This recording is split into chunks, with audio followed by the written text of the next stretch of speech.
Okay. Good evening, everyone. Thank you for coming to tonight's ANC 34G regularly scheduled meeting. My name is Lisa Gore. I'm Commission Chair. And I look forward to having a robust discussion with you all tonight on the topics that you all want to hear. Just at the top of the meeting, I want to remind everyone that ANC 34G recently went over to a meeting format as opposed to a webinar format, and that was primarily at the request of the community. So now you can turn on your video, let neighbors know that you're here, make sure your name is displayed so they can see who you are by name, and definitely feel free to share your video. With that, though, with the meeting format, we do have to make sure that we're respectful of everyone that's talking and people that are trying to join a conversation. So I will ask that you please keep yourself muted unless you're speaking. There's reactions at the lower part of the toolbar where you could raise your hand. You can also do thumbs up, thumbs down. You could do hearts, so you can use your reactions to also kind of help you show how you're feeling about a topic that's going on in the discussion.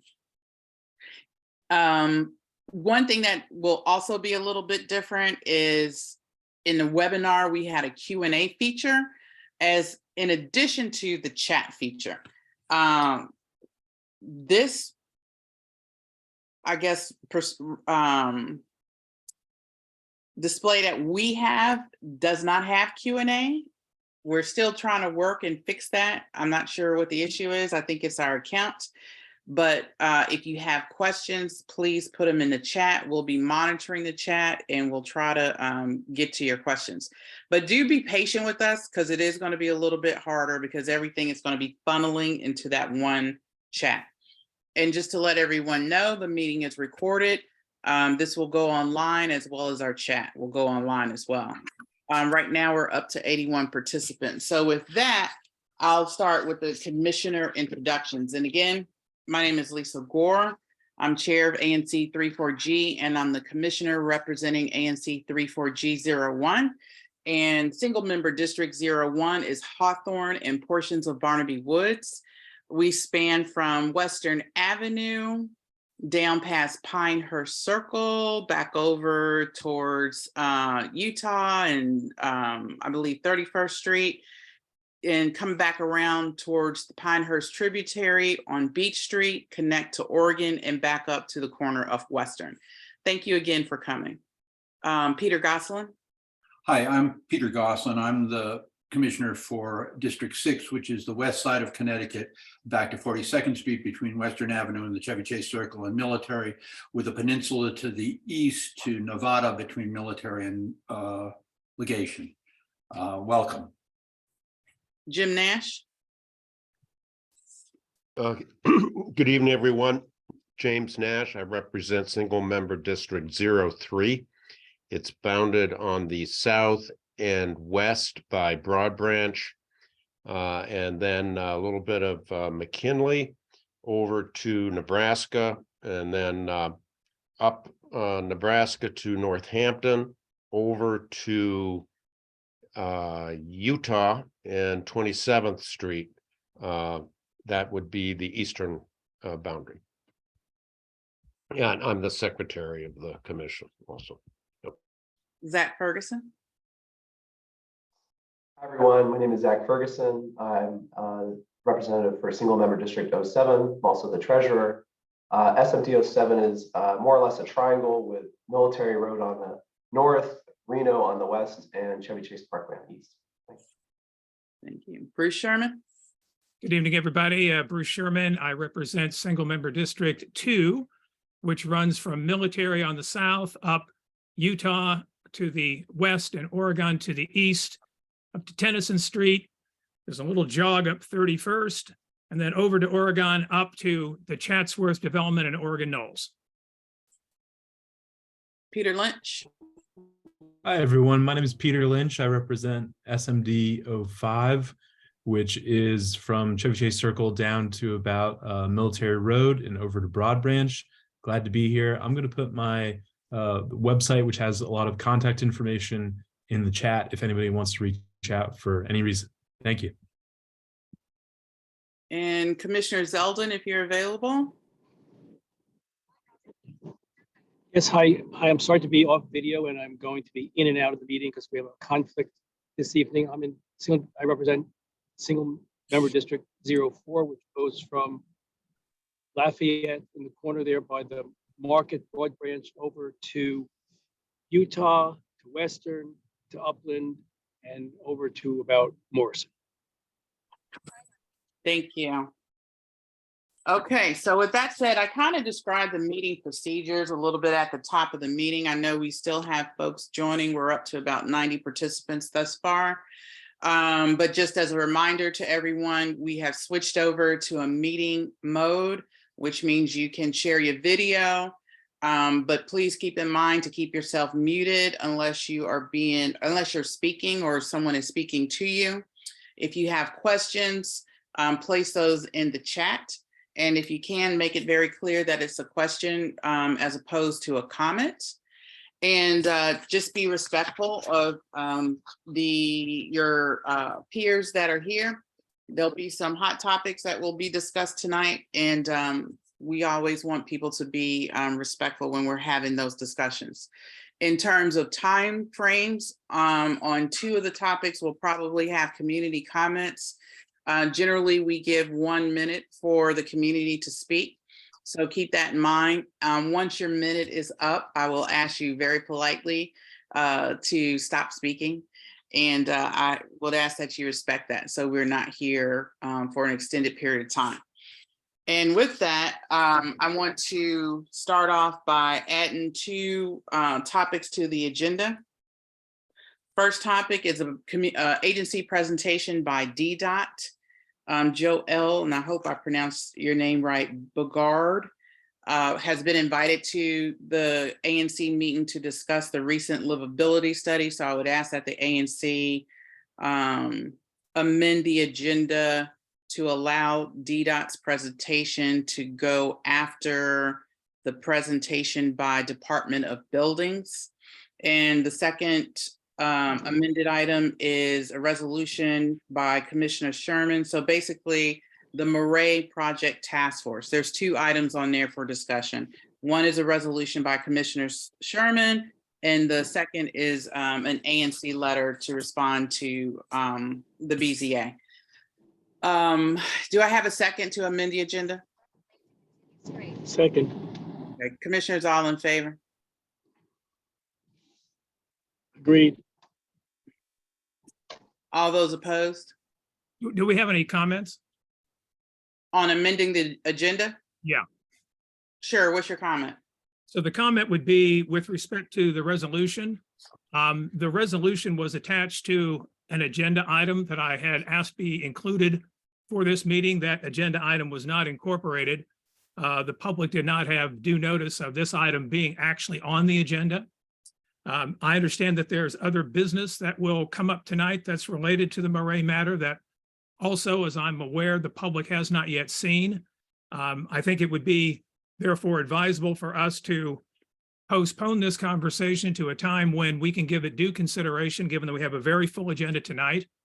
And I understand also that the chair has indicated that she would like to have the AG come and present to the ANC. And the AG obviously would have a number of things to say, including comments on, obviously, their letter they've sent to the ANC.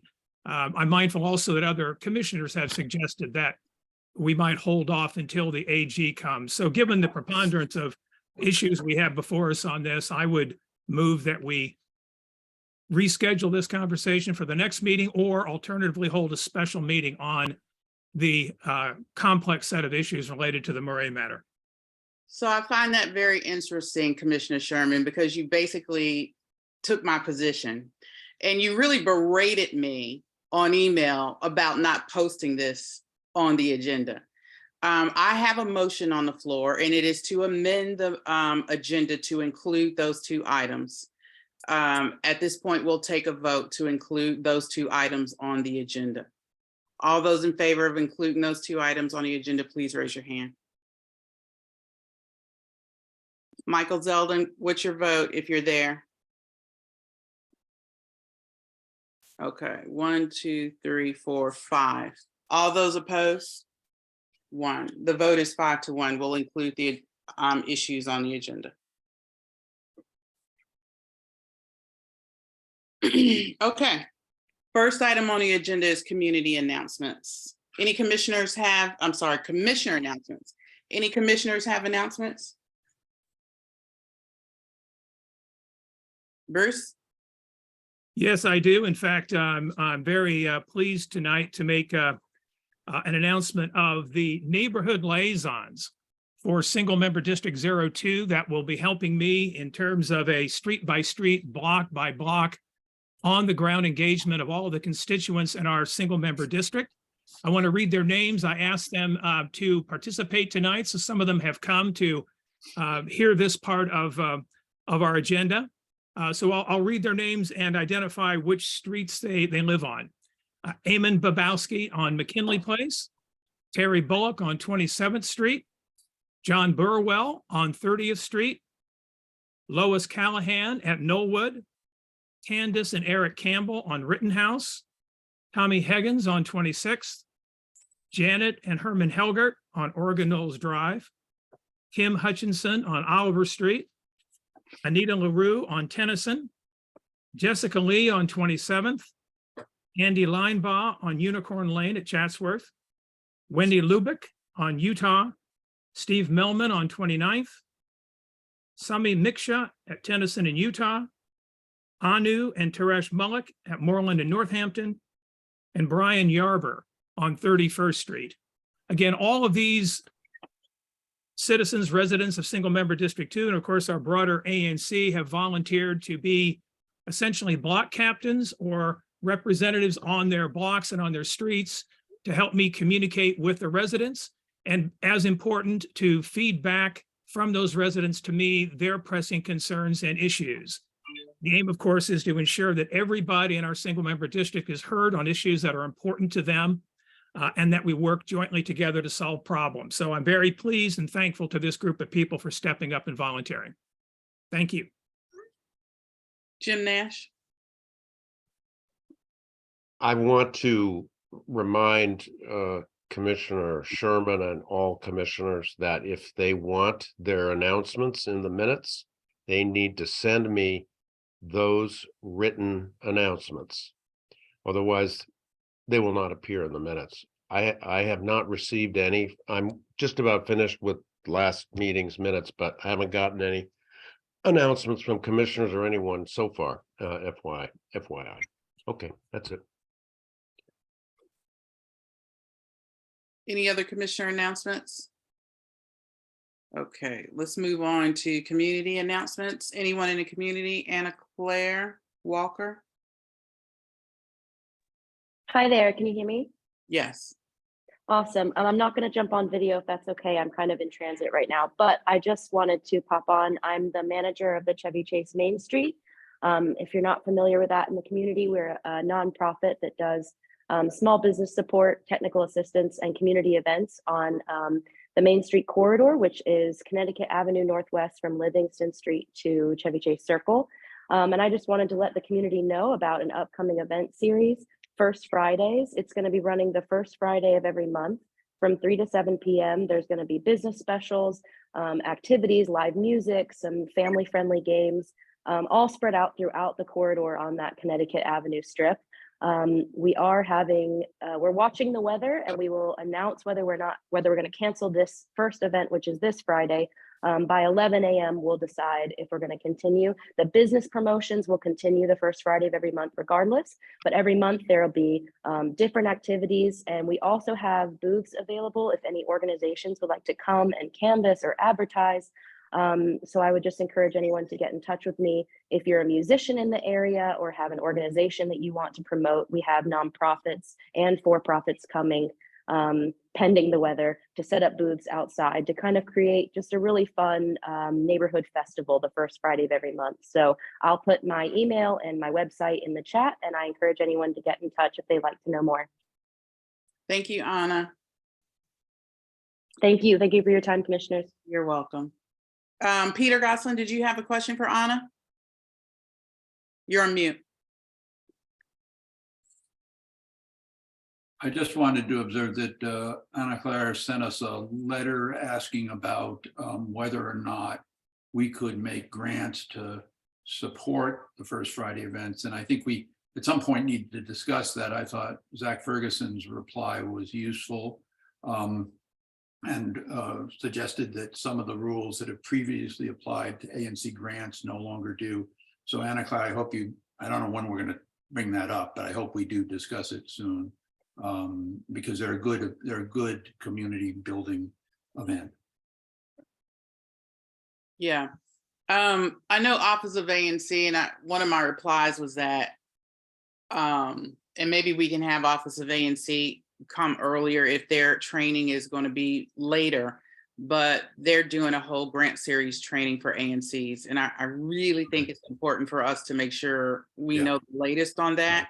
But if they don't have anything set up for it in the near future, we can always ask OANC to come to our meeting and give us that training, or give it to us, you know, outside of the meeting, so that we can get started. Okay, Cynthia Collier. You're on mute.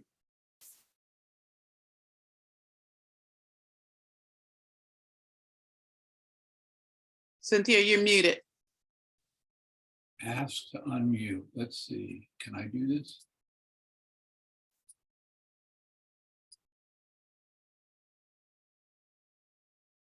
Can you put it in the chat? Okay, thanks. Lee Catherine Miles. Thank you, Commissioner. Good evening, everyone. I'm Lee Catherine Miles. I'm the Chief of Staff for Councilmember Matt Fruman. Just had a few updates for the community this evening. First of all, since he took office in January, Councilmember Fruman has conducted robust community engagement about neighbors' priorities for the city's FY24 budget. After a budget listening session on January 21st and receiving written comments from hundreds of residents, he sent a letter to the mayor highlighting his priorities, which he delivered on February 16th. Among the priorities in his letter were included fully funding neighborhood schools, expanding economic opportunity, and investing in safe and supportive neighborhoods. And you can read his full letter on his website at mattfrumanward3.com, and I will put a link to that in the chat. He's going to continue to seek feedback from Ward 3 residents throughout the budget process, and residents are encouraged to testify at upcoming performance and budget oversight hearings. And I will put a link to that in the chat as well, so you can learn more about upcoming hearings. As I mentioned, among his priorities is fully funding DC public schools. Unfortunately, the mayor's proposed school level budget included cuts to more than half of our DC public schools.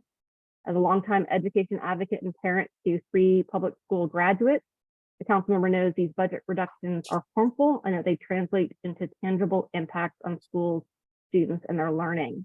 So he's committed to reversing these cuts and working with school communities, advocates, and his council colleagues to either get the mayor to solve these issues or use his role in the budget process to remedy them.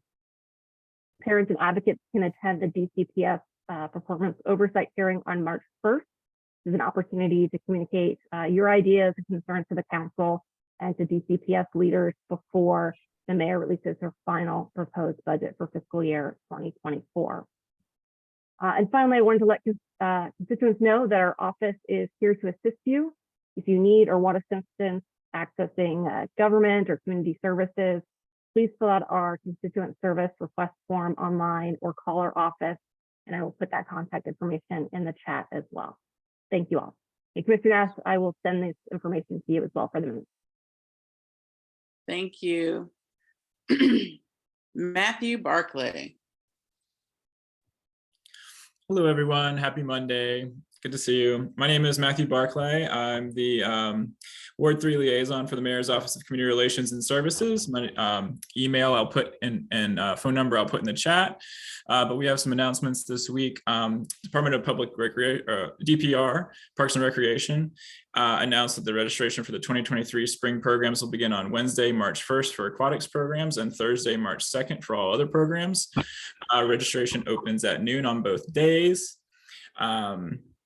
Aquatic programs, learning how to swim, aquatic fitness, senior aquatics, water polo, and lifeguard instruction are in the aquatics. And then team sports, soccer, kickball, volleyball, gymnastics, baseball, softball, t-ball, pickleball, tennis, and flag football. And then various out-of-school programs as well. I will send that over to Rick as well. This Wednesday, March 1st, Mayor Bowser will be announcing the peak bloom of the Cherry Blossom Festival at the Conrad Hotel Wednesday at 11 a.m. at 950 New York Avenue Northwest. Please come out, should be a good time. Also, DPW will begin street sweeping March 1st, 2023. So between March 1st and March 10th, there will be warnings issued. So after March 10th, any vehicles in violation will get a $45 fee. Also, DPW is still collecting holiday trees through March 3rd. And you can also drop them off at Benning Road and Guy Mason Recreation Center at 3600 Calvert Street Northwest. Today is the last day to apply for the Marion S. Berry Summer Youth Employment Program. And that's between youth ages 14 to 24 are encouraged to apply. That's at summerjobs.dc.gov. Also, we have an initiative. If you have a 2011 through 2021 Kia or Hyundai vehicle, you can stop by a police department and pick up a free steering wheel lock. Also, the Department of Small and Local Business Development has a robust retail grant, and that deadline to apply for that is April 1st, 2023. And that's all I have for myself today. And thank you so much. Thank you. Declan? Yes, thanks so much for having me, commissioners and members of the community. For those I don't know, my name is Declan and I work in Chairman Mendelson's office as a part of his constituent services team. I will put all of my contact info in the chat as soon as I'm done. Just a couple of announcements. I'll try to keep it brief. The council is currently in performance oversight season, and on both March 1st and March 3rd, the chairman is holding hearings on DCPS and other education-related agencies. If you're interested in learning about those upcoming hearings for either the Committee of the Whole or other committees, you can visit the council's website at dccouncil.gov. Speaking about education, last week the chairman released a statement on the mayor's proposed budgets for individual schools. He is frustrated that the chancellor once again has proposed substantial budget cuts for individual DC public schools. And last year, the council passed the Schools First in Budgeting Act to keep most baseline school budgets intact. But the current proposal as it stands does not follow that law. So the chairman in his statement has asked the mayor to fix this issue before submitting her budget to the council on March 22nd, and we're going to be watching for that. On a different note, all 13 council members sent a letter to Senate leadership recently opposing the efforts on the Hill to disapprove properly adopted DC laws. I'm sure many of you are probably already aware that the House of Representatives voted to overturn the council's recently passed criminal code reform. The chairman released a statement condemning that congressional interference, and he wrote that contrary to what some congresspeople have said, the revised Criminal Code Act does not limit the authority of police to investigate crimes or make arrests. It is updating DC's criminal code that was written 120 years ago and has been added to piecemeal since then. And the sentences that judges are currently handing down are less than the maximums in the revised Criminal Code Act. So the chairman does not believe that increased sentencing is a deterrent to crime. Instead, he's talked in the past about the need to increase MPD's case closure rate, as well as pushing the US attorney to be more aggressive in prosecution, as well as some other strategies for deterring crime. If you're interested in reading that full statement on the revised Criminal Code Act and congressional interference, it's on our website at chairmanmendelson.com. Tomorrow at 5 p.m., the chairman's hosting a meetup with Mendo at 5 p.m. For those that don't know, this is our monthly town hall that will be on Facebook Live and YouTube. So if you go to the chairman's Facebook Live, you can put your questions in the chat. I hope some of you are able to make it tomorrow. And lastly, I understand, Commissioner Gore, that you're interested in having the chairman join an upcoming meeting. I'm happy to work with our scheduler on that and follow up with you via email, since I know he'll be much better at answering questions directly than I will, and I'd be happy to get him here in the future. But again, I'll put my contact info in the chat, and thank you again for having me. Thank you. Ron Khan? Yeah, just a clarification, the agency performance hearings have been going on since late January and will finish early March. There's approximately 50 agencies that are open for testimony from all citizens, all ANCs, anybody. I encourage everybody to look at the schedule of hearings, see if there's interest in any area of the agency and the DC government. And you can write testimony up to March 3rd and submit it if you want. I just want to make that a little clear from the information I've heard. That's all. Thank you. Okay, any more community announcements? Okay, so we will go on to our first presentation. Jason Williamson and Janelle Williams from Department of Buildings. Are you all on? I'm here, just me. Am I able to share my screen? Yes, hang on, Okay. we will promote you. So I'll just talk while you're doing that. My name's Janelle Williams. I'm a new account manager for the Department of Buildings. I'm a native Washingtonian, fourth generation Washingtonian. I live in the district, I own in the district, I work in the district, I'm a proud resident. I'm new to the position, so I don't know everything, but I promise I will try to answer your questions as best as I can. If you have them after, I will drop my information in the chat. I'm not going to go through every single slide and just explain in detail, but I do want to just touch on some points. DOB was created to kind of regulate the agency that used to be DCRA. It's split into two agencies, which is the Department of Buildings, as well as the Department of Licensing and Consumer Protection.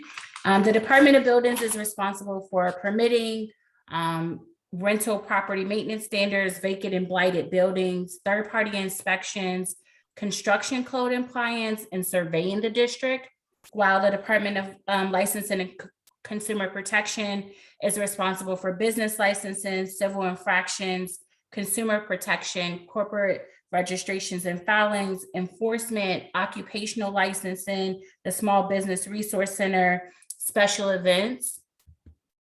The mission of DOB is to safely protect the residents and businesses and visitors in the development of building environment, permitting, and inspections. There is an organizational chart. I will send out this presentation. And then just to touch on, a lot of people want to know, how fast do we respond when you send us an inquiry? We try to respond in 3 days, and I really like to clarify that's a response and not necessarily a resolution.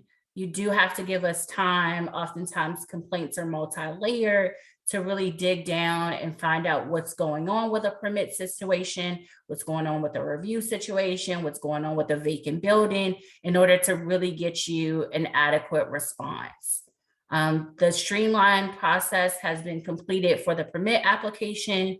You can apply for a permit through the website, through the permit wizard, if you're doing a residential permit, or through the citizens access portal. The plan reviews typically take 30 business days. We've gotten several inquiries from commissioners, from MOKers, from various citizens who say, what's going on with my permit? Each permit process, every time you have to return a permit, can take an additional 15 business days. But we do like to, like I said, respond within 3 business days if you have questions. For inspections, any life safety property inspection is completed within 1 calendar day, while non-safety life inspections are completed within 15 business days, and vacant building inspections are typically completed in 30 business days. I'll touch on vacant buildings a little bit more at the end because I know it's a major concern for a lot of citizens in the district. One of the new things that has come out of DOB is Tertius, which is a program that allows you to schedule third party as well as DOB inspections through our website. There used to be a phone number. It's very archaic. We're getting rid of it. This online process allows you to log on through your DC Access account, schedule a permit inspection. You can schedule with DOB, which normally happens within 2 weeks, or you can pay for a third-party inspection, and those can happen within a day period. The DOB permits does include the fees already included. And then Scout, also a program that I'm sure a lot of you are familiar with, allows you to track permits, applications, certificate of occupancy, enforcement, and licensing. This is also a program that you can access through your DC Access account through the My Apps. And then finally, a big thing that everybody asks us, our agency, about is illegal construction and vacant and blighted properties. This just shows the track line of how illegal construction, how rental housing property maintenance, and how vacant blighted properties work. Like I said, I will send this information out to the ANCs and you guys can distribute it. A lot of people want us to go in and kind of solve the problem with the property. Vacant and blighted buildings are multi-agency layered problems. So it's not just Department of Buildings, it's also the Office of Tax and Revenue, and it's the Department of Housing and Community Development. So all of those agencies are tagged in when there's a vacant and blighted building. The main concern is to make this not a problem for the community, but it doesn't mean that we can go in and essentially take someone's property. We're going to tax them at the appropriate rate. We're going to enforce if their property is open and accessible, and to ensure that it's not a safety measure for the community. Hey, Janelle. Yes. On your presentation, is it just the one slide that says schedule an inspection, or is it something else?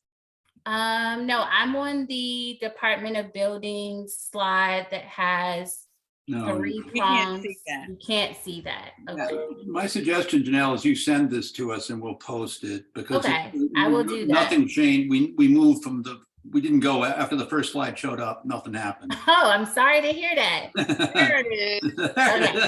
Okay, so here now. So this is what I was explaining about the breakdown of what happens when there's a vacant and blighted property, or there's illegal construction, or there's a rental housing maintenance issue that's brought to us. And this is the track line that you can follow.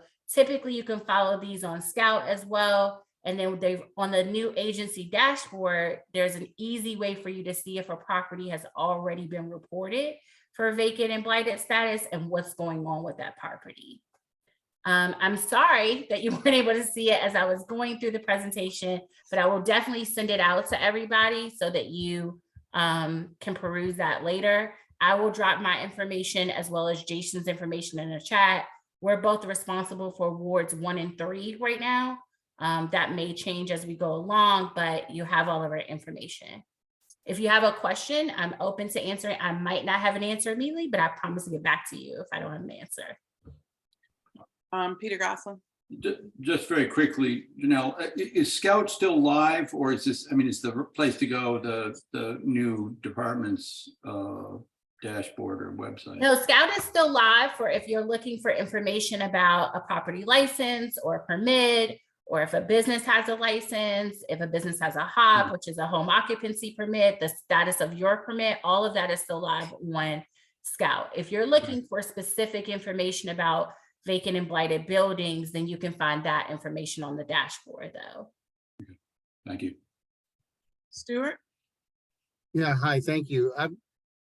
My problem that our family's problem had been for many, many years is with contractors and developers going beyond what has been permitted. And it falls upon us as residents to bird dog that and harass DCRA continuously to get something done. We've had major project done on our block. We lived here for 25 years. Blighted and vacant properties are not generally a big problem in this neighborhood, but development and contractors are. And so we're wondering if this new department is going to do better than DCRA has historically done. The residents don't have to personally engage with illegal behavior by our immediate neighboring lots. Thank you. Thank you. So as an agency, we don't have the ability to canvass a neighborhood for illegal construction. So we have to work together as a community. You're in your community every day. If you see someone doing something that you believe is illegal, if they're operating after permitting hours, then you have to report it to us for us to investigate. So that's as proactive, honestly, as we can be when you report something. We're not asking you to directly engage with this person. You can submit an inquiry anonymously and say, hey, I'm not sure if they're doing something illegal, but we need somebody to come out and investigate this. And we're happy to do that. We just don't have the ability to go out and canvass to see if something is going on. I understand that, but on many occasions when we have reported things that were clearly not within the permit, getting DCRA to actually respond was nearly impossible. And the record keeping system at DCRA apparently was designed so that they could close something without actually addressing it. And then if you complained again, they reopened it and would close it again. So they get the count that they've been resolving multiple issues. So their bookkeeping looks like, wow, look at all the great stuff they're doing. Wasn't happening. And and you can't see where I'm indicating, but over here, a house that was completely renovated on McKinley, just off Connecticut. They were building a deck on the back that was not permitted. And it took us like 5 months. They actually built it and were forced to tear it back down again because it was never in the permit. But that was a waste of everybody's money and time. It was a great deal of stress on my family. It's very, very frustrating that we can't report something. And once reported, DCRA then stepped in and would take action on it and follow it through. They would respond, but not substantively and not meaningfully. Okay. And we'd report over and over and over. Sorry. So that's where you can hear my voice. It's been very frustrating. And over a number of years, multiple properties around ours, developers and contractors came in and did stuff that was clearly not permitted. And DCRA did this. We played the same game every time. So Can I just, My understanding, I'd sir, appreciate that's why the split happened. The split happened because the agency wasn't able to address them because we were doing too many things as a regulatory agency. I just listed 6 items for one agency and 10 items for another agency. And before that, DCRA was doing that as a whole. So it's to my understanding that that's why the split happened, so that we can better address things as an agency. I'm sorry about what happened in the neighborhood before now. All we can do is try to get better. And we all have to work together so we can get better. So if you have an issue, I'm going to drop my information in chat. I said this, I can't promise you I'm always going to have an answer, but I can promise you I'm always going to get back to you. I thank you. I appreciate that very much. And I'm hoping for the best going forward. Thanks. Thank you. Commissioner Gosselin? yeah, just in following on from what Stuart said, in the case of I was involved in the case of McKinley renovation. You would do your new department a great service if you could be sure that the inspection system doesn't set up appointments that then it cancels on a multiple basis. In the case of this building, they were working without any permits for a while.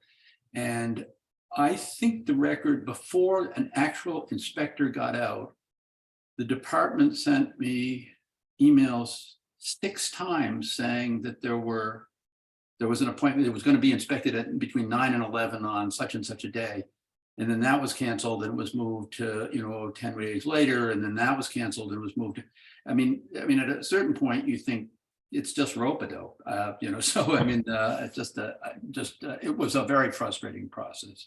So I would ask that if you have those situations, so what happens when an appointment is scheduled is it's automatically being scheduled, and it's automatically being scheduled based upon availability. So if somehow that inspector who was supposed to go out is sick or overwhelmed with their schedule, then it automatically gets put back into the pool. But if you know that this property, you're a commissioner, you're a resident, you know that it's been up once or twice, then you have to help us out a little bit and raise that and say, hey, this has been canceled twice.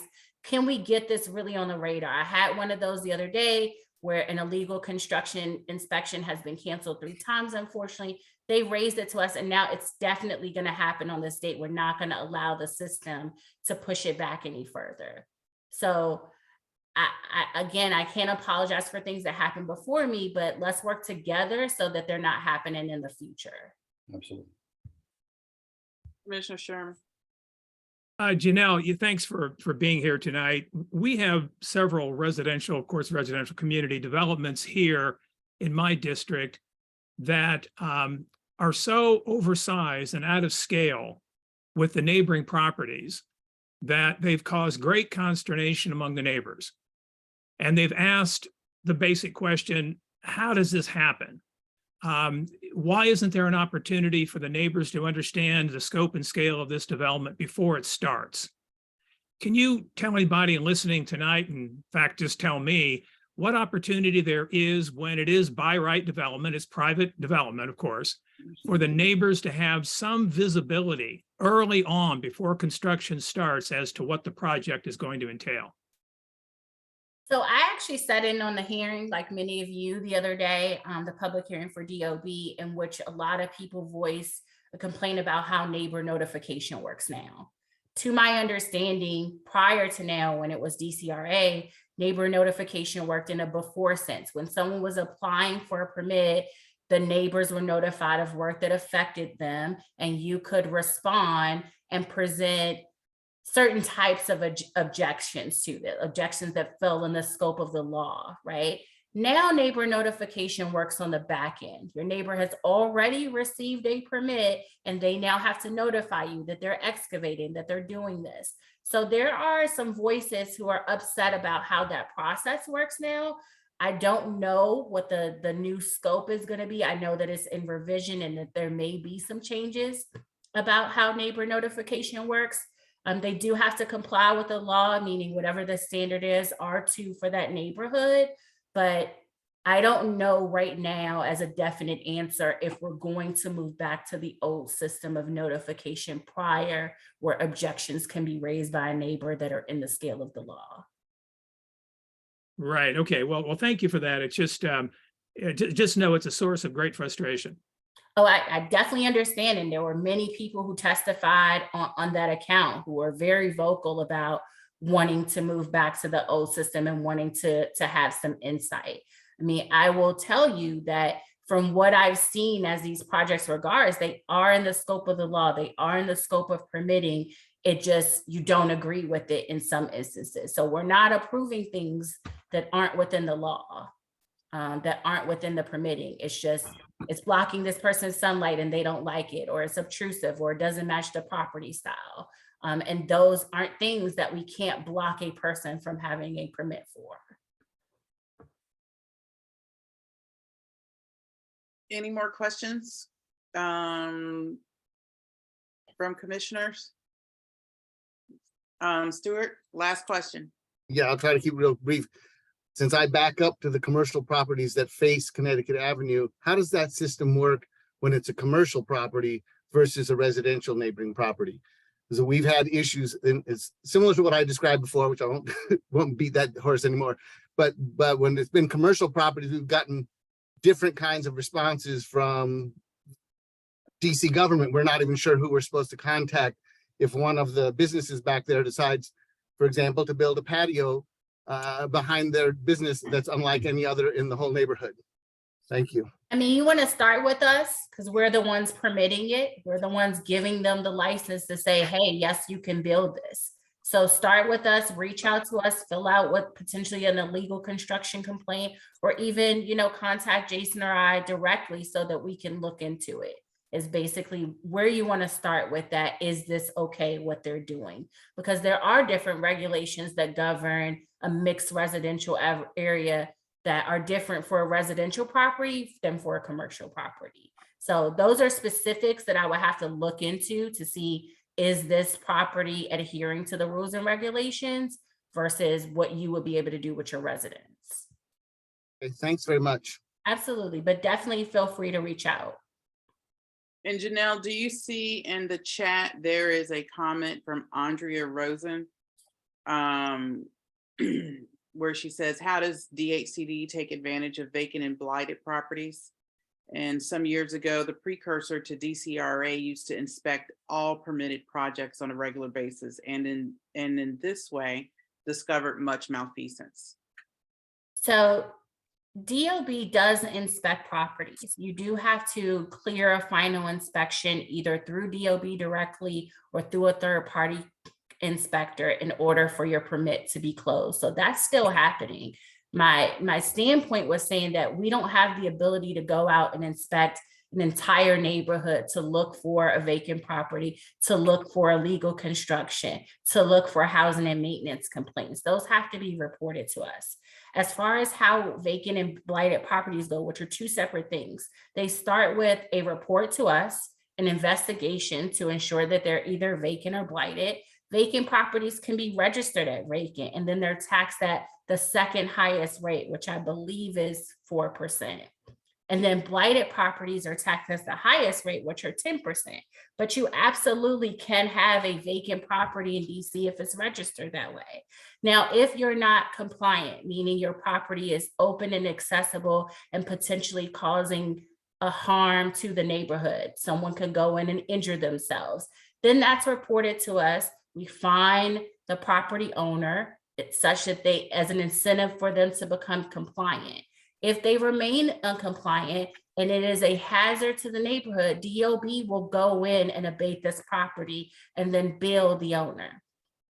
If a property is not paying taxes at their rate, then they go up for tax sale. Now, oftentimes, because there's so much back taxes on this property, it's not something that's appealing immediately for someone to buy, but that doesn't mean we aren't actively trying to sell it.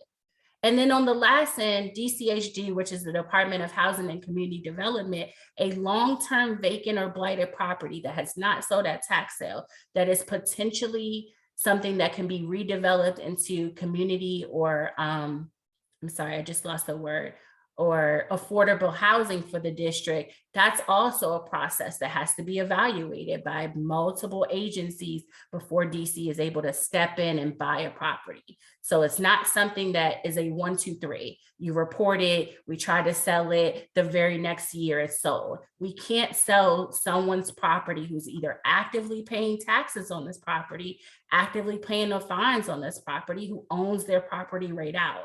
We do have to go through the proper channels if they're not keeping their property up to get them to abatement or to sell their property once they aren't paying the taxes and fines on their property. Hopefully that answered Ms. Rosen's question. Janelle, thank you very much. As you see, this is a very interesting and hot topic in our community. We've actually worked with the previous department a lot. We've done testimony on the performance. We will obviously be watching the new DOB very closely. I'm hoping to get Chair Mendelson in here because I know he was also very instrumental in the breakup of the agency. So it would be interesting to hear his take.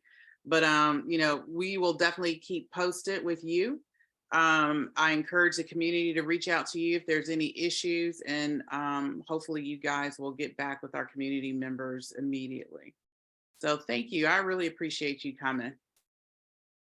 Thank you. Okay, next is Joelle Bugard with DDOT. Hi. Disability study. How are you, Joelle? Did I pronounce your name right? Burgard, Joelle Burgard. Yep. Bugard. Okay. Um, Joelle, are you coming on camera? yeah. There you are. Yep. You know what, Stuart, I'm gonna lower your hand because I cannot bring Joelle over with the hand raised. And I was wondering if I could share my Oh, screen as well. I beg your pardon. That was a legacy hand. I'll take it down. Thank you. Sorry about that. No Sorry. problem. Legacy hand. That's the term we use in this virtual world now. Love it. Okay, Joelle, I just made you co-host.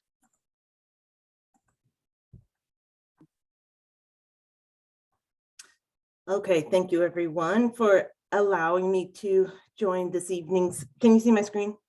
Yes. Yes. Yes. Okay, thank you.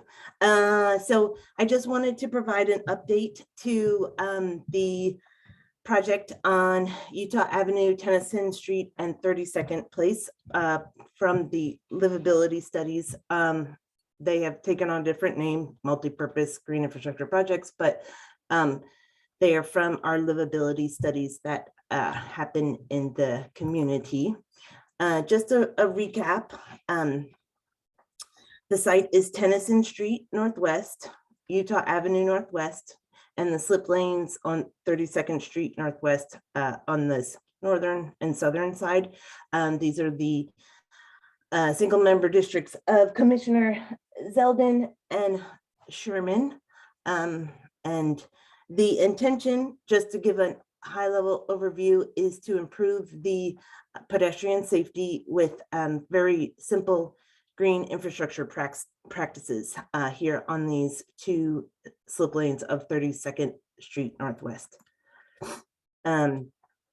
Just wanted to, since there's a lot of new or many people here tonight, just a timeline.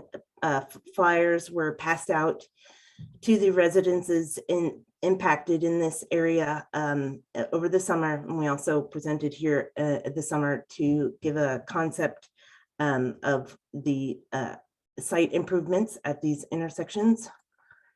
And I'm going to try and explain this as best I can.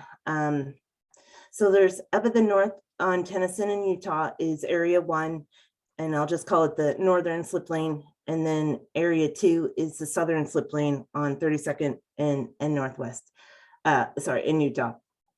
Essentially, the two slip lanes will be closed to cars to help promote pedestrian safety for the community at these intersections. So the high level is at the northern end, the slip lane will turn into green space, which we're proposing to house a capital bike share location. This is kind of rough here, but we're massaging a station in there, but primarily it's to get canopy in there. So it'll be an open green space and connect the sidewalks on Utah and Tennyson. The southern concrete path will still remain, as well as the one that is existing there now, but it will be trying to utilize it as a capital bike share. The bus stop will still remain on the Utah side, and some additional, where these lanes have closed off with curb and gutter, parking is being brought back to the neighborhood. I'm going to move to the southern portion where at the intersection, which this was where the old slip lane was, where it was, a new triangle park is being proposed. So the hatching you see is green space with tree canopy. And we're also proposing an intersection with a stop sign on the, where you see the two red dots. Those are the proposed stop signs on Utah at this new intersection to allow for crosswalks, safe crosswalks, but also to slow down the cars coming through on Utah Avenue. The resident still, everyone has access to their homes and their driveways as it is. It's really So that's what that arrow denotes. And in any of the hatches, you will see our green spaces with lawn. This week, I hope to put out to everyone, this is a draft NOI, notice of intent for the public to provide comment, concerns through our NOI process. And the Commissioner Gore, you will receive the email with all the attachments, as well as it'll be on our D.Wiki website for the public to comment, to view and comment. I will include this presentation so everyone, and I'll include these links too. But that'll be available for everyone to get a further review of the project, as well as you can contact myself, Joelle Burgard at dc.gov, or give me a call to discuss the project. And with that, I will take any questions. Thank you. Commissioners, you have any questions? Mr. Sherman? Yeah, Joelle, thank you for this. The neighbors in particular at the corner of Tennyson and Utah, Summit Miksha and Leora Hochstein have spoken to me about this project going back several months. They were aware of it previously and are directly affected because their home is right there on the corner of Utah and Tennyson. And they spoke of it favorably from what they knew about it. So I think everyone's looking forward to this as an improvement. So I thank you for coming and briefing us and letting us know. I will be, of course, very interested then in getting the materials that you're going to be sending and then engaging all the neighbors around so that everyone has visibility. We were just talking about this with respect to residential construction. Well, obviously, too, any improvements made to the neighborhood, we want to let everybody know about them as far and in advance as we possibly can. So I'll look forward to getting those materials. And again, thank you for coming. Yeah. Any other commissioners have questions? Any community members have questions? I know Joelle, one of the big issues, and thanks for coming here tonight, with the community on DDOT projects is notification. I had a lot of pushback from my folks in Barnaby Woods in terms of how they don't receive, obviously, the notice of intent. So they might not be on the listserv. They might not see it on an ANC website or email address. How are you guys going to handle that? Is there any discussion within DDOT in terms of broadening your outreach to make sure that all of the neighbors are at least a good majority? I mean, are you going to post it, on polls? How else can you make sure this gets out there? Yeah. So typically these are, typically are large streetscape projects. There's typically a project website. There is flyers that are passed out. There are public meetings, and the pandemic made it a challenge to have our public meetings, like one-off public meetings at certain design phases. And so that was troublesome, but I think because we are back to doing public meetings again, they're, per our projects, per DDOT, we present typically at 30, 60, and 90% during design, and hope to get the feedback and engagement at those meetings. I will, for this one, we passed out flyers. My screen's not showing, but we passed out flyers at this intersection I've done it twice already, but I am happy to go and put them again. I'm hoping some folks tonight are on, might live in this area and can get in touch with me. I'm happy to meet people on site too, at these areas to walk people through, because I know a lot of people are not visual people, and this is a scale of residents and communities that it's a very easy thing to do. but there is, yeah, so there is a process, you know, moving forward, there's a process at each stage of the design that we're to have public meetings and engage. And every project is different depending on the scale and the budget, but most have access to a website on their projects. I know that you know, not everyone has internet, but that is kind of one way that we try and get the word out. Okay. Commissioner Sherman?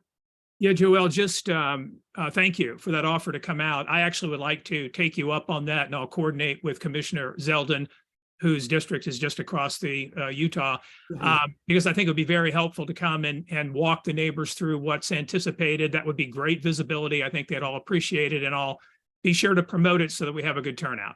Yeah, I appreciate that too, because I wanna hear everyone. I know there's concerns like during design, there may not be any concerns, but during construction, you know, I want to be able to answer as much as I possibly can. Thanks.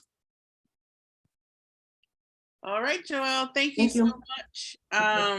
Obviously, we'll be hearing more from you, hopefully, on this. And the commissioners will work with you on getting that community informed and engaged. Thank you so much. Thank you, I appreciate it. And if you can, please send me the presentation so I could post it to the website. Thank you. Okay, up next, Commissioner Gosselin. You're on mute. I'd like to provide an update on the zoning for our Connecticut Avenue Main Street from the Chevy Chase Circle to Livingston. The Chevy Chase small area plan calls for a new zoning district for Upper Connecticut Avenue. On 3 occasions in the last 7 months, 6 or 7 months, a group of ANC commissioners met with Office of Planning staffers who are drawing up provisions for the new district that OP will present to the DC Zoning Commission. Those meetings occurred on September 13th of last year, November 9th, and February 14th of this year. We agreed to keep what we were told during these sessions confidential. We felt that honoring this confidentiality would allow OP staffers to share openly their early thinking and would give us the opportunity to ask questions and give general reactions. We agreed to these conditions because we wanted to make sure that the community was not caught short, as it was in March 2022, when OP issued a lengthy draft small area plan and told residents in the ANC they had 30 days to comment. That was later extended to 60 after the commission protested. We wanted to make sure that this time around, the community had advance notice of what was coming. We announced the fact of the meetings with OP and our confidentiality agreement at several ANC sessions during the fall. We now believe OP has settled on the zoning provisions it intends to pursue or to propose. At our last meeting with OP staffers on February 14th, we were told that the ANC is no longer bound by confidentiality. So we want to alert the community to what we believe is coming. We want to make sure the community is aware of the numerous changes OP is proposing for this area, but specifically the provisions for the community center library site, which would be a zone of its own, separate from the zone that would apply to the rest of the commercial corridor on both sides of Connecticut Avenue. As we understand it, the zoning for the community center library would allow a building that is 65 feet tall. That number could be increased to 70 feet under inclusionary zoning that encourages affordable housing. In addition, there could be a 2-tier setback penthouse of up to 18.5 feet, plus an additional 5 feet in allowance if, as seems likely, the first floor is made higher than taller than the rest. So this would mean a structure that could be almost 4 feet tall. We don't know exactly how many floors that would be, but with the penthouse, it seems likely it would be 8 or not, perhaps 9 stories tall. Again, as we understand it, the zoning that the OP is going to propose would also permit 80% of the site to be built on, so-called 80% occupancy, We're concerned this would leave little room for green space or a plaza where people could gather at our civic core. We believe there is a right way to develop the community center library in conjunction with it, perhaps in conjunction with adjacent property, one that fulfills most or all of the community's needs and the city's and can garner strong local support. We ask the mayor and the district council to work with us to find that way. We will post tonight or tomorrow on our website, and I will send out the link to the entire draft document that OP had, the most recent version of the proposed zoning. And I encourage people to look at it. That's where I stand on my report right now. Thank you, Peter. We got a lot of folks online. If I can get it posted somewhere in the midst of this discussion, I'll try to post it and put the link in the chat. Okay. But I got to pay attention to the meeting, so I don't want to do too many things, and I'm webmaster. But if I don't get that in the chat before the end of the meeting, I'll make sure this gets up tonight. I've gotten at least one email from a community member that's interested, in seeing it, and I know folks want to get their eyes on that sooner rather than later. So I'll try to get that up as soon as possible. Do commissioners have questions, or do you want to take questions from the audience here?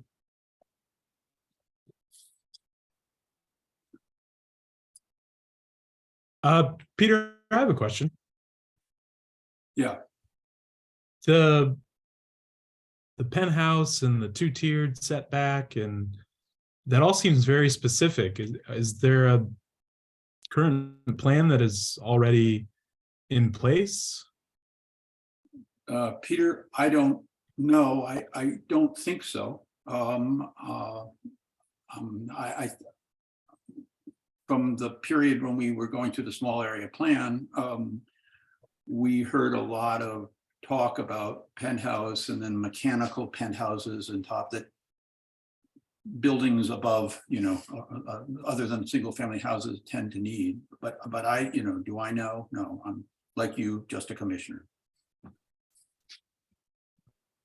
Thanks. Yeah.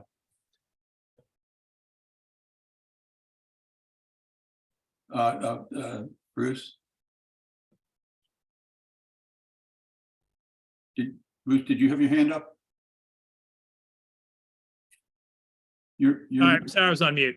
Yeah, given this, and obviously, as you're well aware, the community interest in continuing to express its views on the development, what do you think is the best way to solicit further community input on this? Well, the ZDD, the Zoning Design and Development Committee that we've created to advise us on this is working members are doing a great deal of work trying to put together a full community engagement process. That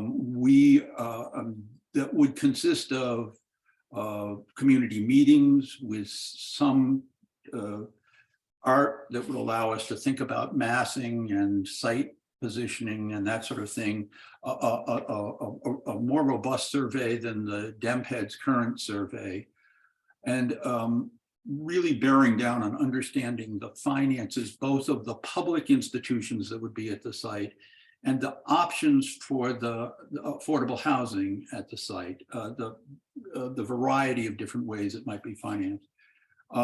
We've talked, this is something that we're scrambling to put together. We've invited the city and DEMPED to join us in this effort.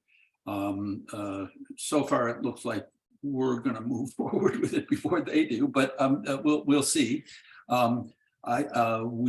I think this may involve some money, and I will come back to this commission, but also people may think about ways to fundraise to be able to provide the kind of expertise that will allow us to be intelligent players on this project. Just a quick follow-up, Peter. again, you're hearing more from the community perhaps on this than I am, but from my constituents, I often hear the concern that elements of this project have already been decided and that whatever they might view or what they might think about it isn't really going to matter. And there's a sense of disillusionment and disenfranchisement around that. And I guess the question then is, what can we do to alleviate it? Well, I mean, I don't think the matter is decided, and I don't think whether it is or not. I mean, it seems to me that our responsibility is to try to represent the community and try to find areas for cooperation and for compromise, to make us both good representatives of the community and stewards of our relationship with the city.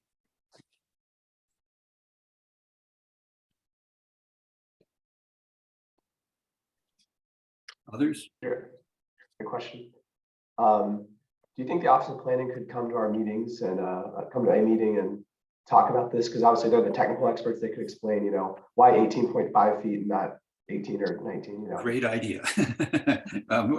We're sort of, this thing is moving in real time, and so I just thought that we really needed to get this out. The whole point of these meetings over the fall was to be sure we alerted the community early. So this is the early alert, but I think it would be great if we could get OP to come and talk about this. So. There's a question in the chat too from Libby Martin. How much affordable housing would this allow for? And I don't know if we have that answer, but maybe you want to take a stab at it. We don't have that answer. And one of the things that was clear during these discussions is that there are things that zoning just doesn't deal with, like what's in the box kind of thing. So I don't think I can answer that question. Ron? You're on mute. Ron Kahn, you're on. Okay. The question is, this looks like an OP decision. And I don't know if they've gone to the zoning commission with certain aspects of it or not, but who do we have in our corner? Do we have Councilman Fruman brief fully on this and partnering with our, what I'm going to call pushback on that, so that, we've got the ANC and community properly represented with our commissioner? Or can you explain that a little bit, where you think we are on that? Well, I think we have both Councilmember Fruman and Councilmember Lewis George in our corners. The decision-making process on this is still, we're still learning that, but I mean, it is basically OP will issue a report. We think soon, but we don't know. It will go to the zoning commission, maybe the end of this month, maybe the middle of April, maybe later if the council members have some success at slowing this down and trying to understand better what's being proposed here and why. The commission can make two decisions. It can say this isn't ready for prime time and send it back to OP, or it can set it down for a hearing, and that triggers a clock. I don't know what, maybe 45 days of a comment period. So I think realistically, having watched the zoning commission for my first 2 years, they will move. I mean, they are interested in substantial additional density, and so they're likely to approve what gets through to them. But this is new terrain for me. So does that help? Yeah, I think in your next meeting, your ZDD meeting, I guess we can entertain more questions then, if that's okay, or is that and I think this is going to be an issue that's going to be before this ANC for quite some time. So I mean, and I do think that I think all those of us who've been involved with the ZDD and Lisa hope that we can roll the kind of public engagement process that we're trying to put together forward pretty quickly so that there'll be meetings where you can talk about. Peter Lynch is asking when the next, yeah, I'm sorry, Peter, I've been so bad on that. I think it's the last Thursday in March, and that's, I think, the 23rd. Check your calendar and tell me. If it's Thank you, Peter. Yeah, it's the 23rd. Yeah, I'll get a notice out for that. You're right. So we're gonna help you with that as well. Andrea Rosen has her hand up. Yeah, Andrea. So I'm curious what this means for the rest of the blocks north of Livingston if OP gets its way and we have a 93.5 foot building on the civic core. Will that set the precedent for the rest of the avenue? And I just want to remind everyone that we were told by everyone under the sun, including former Councilmember Mary Che, former OP Director Ellen McCarthy, Randy Speck, former chair of the ANC, Randy Speck, that really there was no cause for concern because 50 feet would be the highest we would see, despite the fact that OP planner Erquin Osberg told us that, in fact, there could be 65 feet plus a 15-foot penthouse making 80 feet. But anyway, that information was never really broadcast, and everybody assured us that 50 feet was pretty much going to be it. I mean, I think regardless of what one's opinion is of heights of buildings, the lack of candor on the part of the government and people who share redevelopment values has been shocking. I feel, I mean, this is really even going beyond what I was expecting, and I am extremely cynical. Well, let me let me just briefly address what the zoning is that they're proposing for the rest of the area. But I mean, I don't think we can get into every detail of this 24-page document, and people, there's a lot of expertise in this community, and people just need to look at it and tell us what's important. The zoning they're proposing for the rest of the area would have a 40-foot building that could go to 50 feet with inclusionary zoning, and then the 5 feet the 50 feet with inclusionary zoning, a 12-foot penthouse, and 5 feet if the first story is 18 feet, so that it would be a possible 67-foot maximum. But I think for the rest of this, we need to just, Lisa needs to get this up on the website, and folks need to look at it and start digesting. I put the link in the chat. Okay, and just, I wanted to, there was a sort of back and forth about penthouses in the chat, and if I understand the penthouse proposal for the community center library, part of it would be for mechanical, but the other part I think would be usable. Maybe again, you know, this is what we're trying to understand, but okay. We exhausted this issue. Any more comments? I see a question. Elizabeth McPike asked, during these confidential meetings, what position did you, the commissioners, take regarding an appropriate building height? I'm sorry, this was the question is where? It's in the chat by Elizabeth McPike. During these confidential meetings, what position did you, the commissioners, take regarding an appropriate building height? Oh, I'll tell you what I said, and here I'm speaking for myself. I simply said this is too tall, again and again. There are a lot of views among the commissioners about what a height is appropriate. I mean, I think the challenge here is to find something that meets, that the community can live with, and that meets some of our obligations and to the city. There's no one on the commission in the meetings that I attended that pushed this building height. I mean, just to keep that, nobody on the commission took a position that supported this height.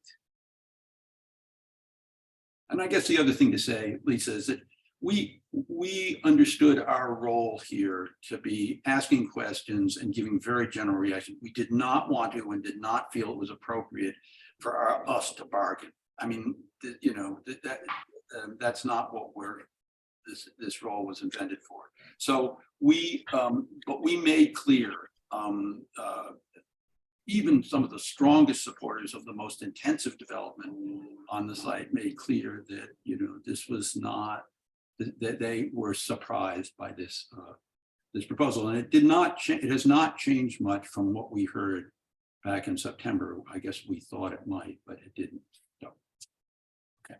So if I could weigh in, residents should know, you know, I think the majority of commissioners were unaware of these meetings until, you know, a week ago. I just saw this document today for the first time. So I was completely unaware about this document. And I think residents should also know, I mean, ANCs are afforded great weight when we act as a whole and we pass a resolution. We aren't given great weight when we give an individual opinion.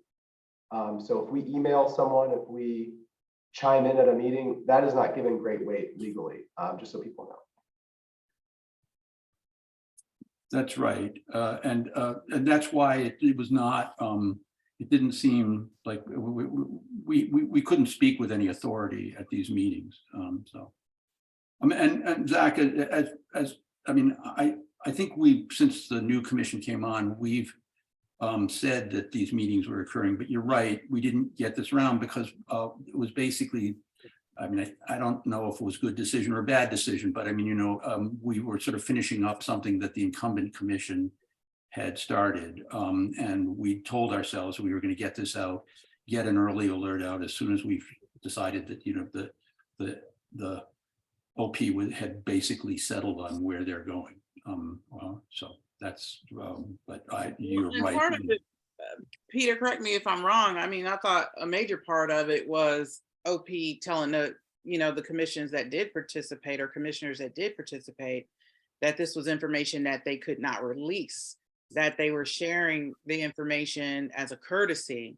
Right. And it wasn't the last meeting that I attended was the first meeting that I heard OP said that the commission could release the information, and then that's what was immediately done. So yeah, I think that's important to note as well.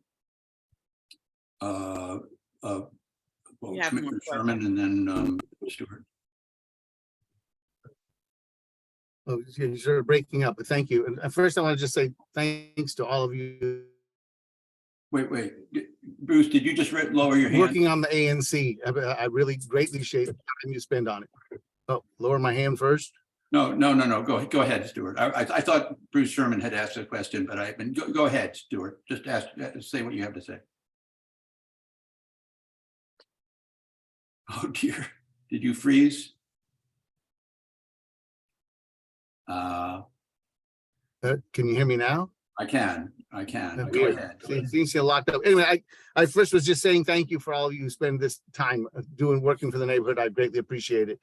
And just this most recent stuff that you're talking about from OP is, you heard my concerns about residential properties experiences around here. When you do massive developments, the city seems to approach these things from ask for forgiveness, not for permission with all the developers. And I'm very concerned that any kind of massive development they're going to do is going to be, they're going to be pushing the envelope at every stretch. It's going to fall upon all of you and all of us as residents to ride herd on them rather than the city, because that's been my experience in 25 years living here. And it's nice they broke the department in two, but I don't know if that's necessarily going to make a difference. So, and I just echo what Ms. Rosen said, that this is just seems so, it's stunning that what we've been told and now what we're hearing at this late stage. I'm without words because it's just so upsetting. I have a disabled wife and an adult disabled son. I managed to get on here tonight. I'm folding laundry while I'm not doing this so that I can get things done. But, you know, that's why I appreciate what you guys are doing. But to the extent you can communicate how upsetting this is to a lot of the residents, And like I said, my property backs up to the commercial parking lots that face Connecticut. This is a big deal for my family. Okay, thank you. Bruce, do you have a question? Yeah, no, just to make a quick comment, I too was unaware of this and actually heard about it from a number of folks via email today in advance of learning about it from the commission, caught unawares and therefore unable to actually respond when people brought it up to me, expecting that I actually might know something about it. So I understand confidentiality issues to some extent. Obviously, these are meetings with public officials, and to some extent, that's public information. So however we can keep fellow commissioners informed so that we can serve our constituents when they ask us questions about these matters, that would be great. Well, I did send you these documents. I know they were late, but you got them this afternoon, and we all ought to study them and have a fuller understanding. And we also ought to get OP here to explain things. As you will see in some of the documents, there are things that are just very difficult to understand, to visualize what's being talked about. And so, okay, we ought to wrap this up. Chris, do you want to say, yeah, Chris Otten. Yeah, Chris Otten. Oh, hey there. Thank you, commissioners.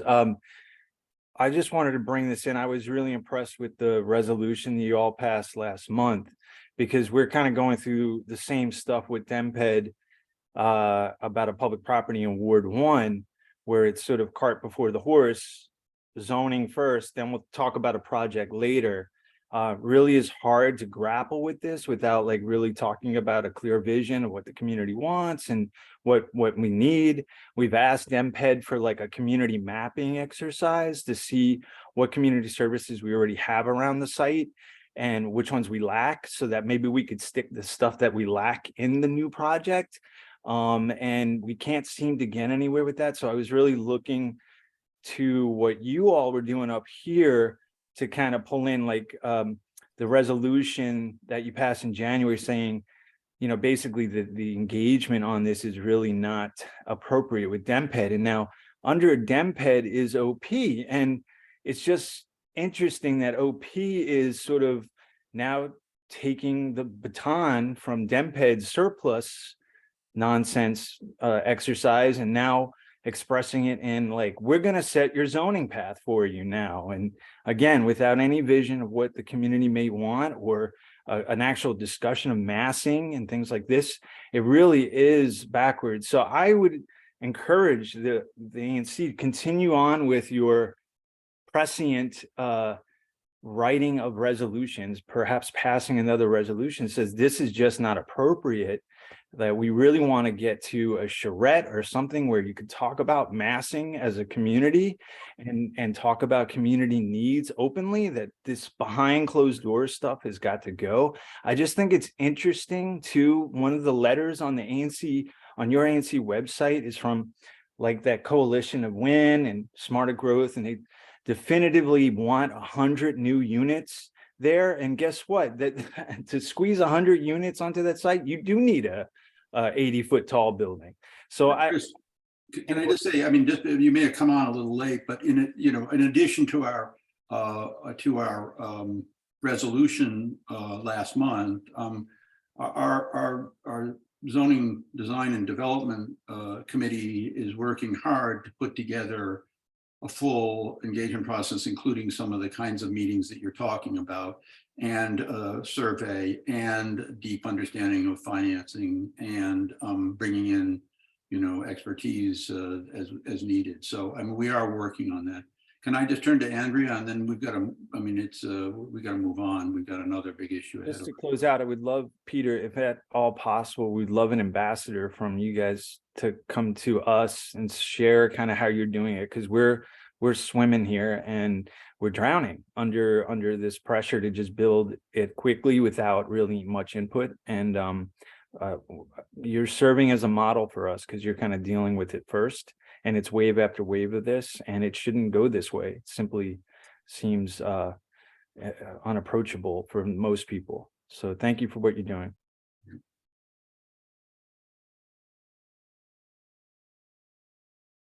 I'm sorry, Andrea, did you have your hand up or did you take that down? Put her hand down. Did she have her hand up? She did. Sorry, but she put her it hand was, down. Yeah, hi. Go on, Andrea, if you have something to say. I was just going to say vestigial. Vestigial. Andrea, where are you? Please just move on. Thank you. Oh, I'm sorry. Okay, okay. It's like a legacy hand, but she's using vestigial. Okay.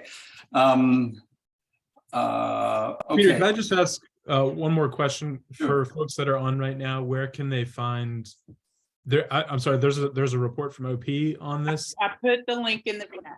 Yeah, and I'll get the link out to all the local media so that people can link back to it.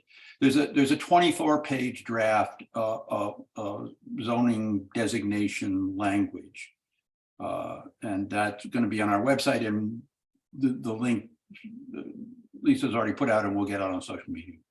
And Lisa, it's in the chat. Yep. Okay, thanks, guys. And just to, I think it's warranted to address concerns regarding the commission's knowledge of what's going on in this area. One of the things that I would like to see, and I would encourage everyone to do on the commission, I think sharing of information now obviously is critical, and we can share information amongst ourselves, but we also have to make sure our committee reports are just as robust, because that's where we're going to probably going forward put a lot of this information. The Zoning Design and Development Committee is open to the public. All commissioners serve on their ex officio. I know we have a ton of work ahead of us on all the issues that we're dealing with, but do make some time to either check in on those committee meetings, attend those committee meetings, or look at the recording, because otherwise it's going to be very hard to kind of stay up on it outside of special meetings that the ANC might have. And sometimes that's just not sufficient. And then we have a way to go in this process. We have not had an official decision from the ANC on our how we feel about this draft zone that's just been proposed to us.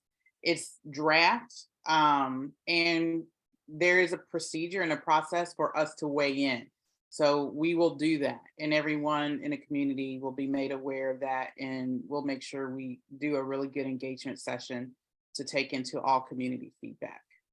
So I just wanted to add that, Peter. Okay. So, I mean, I can read some stuff from the chat, but I mean, I think we're coming to closure here.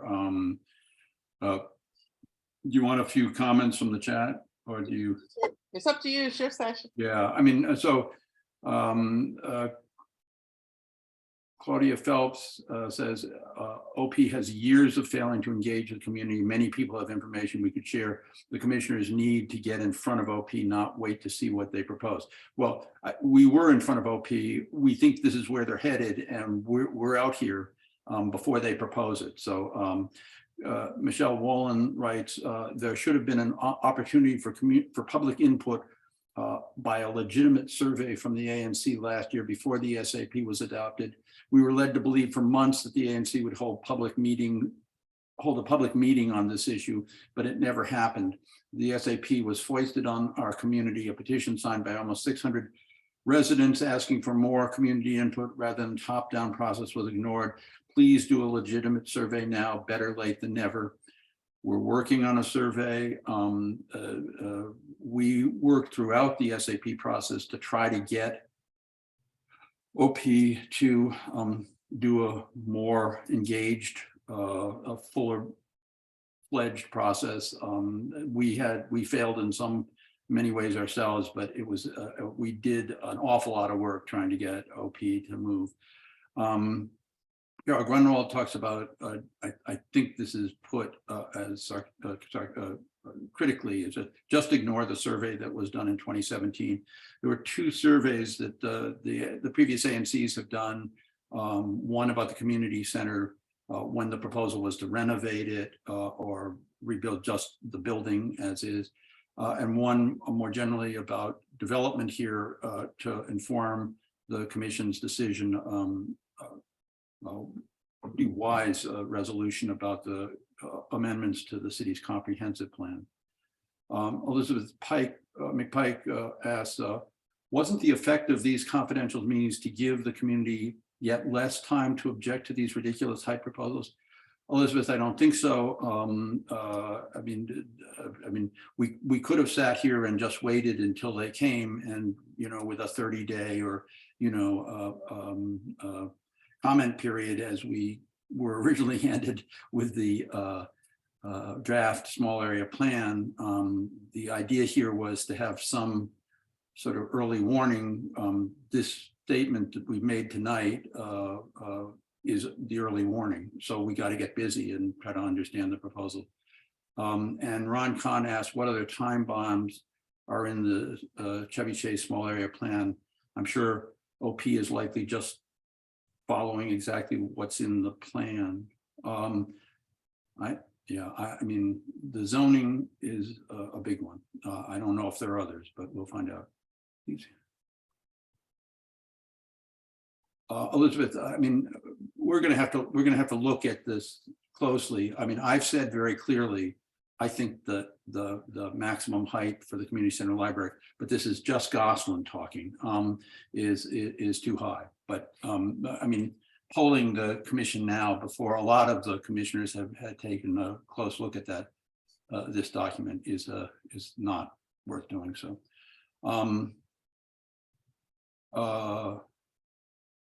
And finally, Matthew, yes, we post once we get the meeting, the video up on the website, our YouTube site, we post the link to it. Okay, I think that Tate has taken care of that, and we can go on to the next subject. Okay, thank you, Commissioner Gosselin, and definitely looking forward to having this discussed further. So the next thing on the agenda, I'm going to turn it over to you, Commissioner Sherman, and then I'll take the second part. At the top of the meeting, we voted to have the Maret issue, which includes your resolution, and then my letter to the BZA placed on the agenda.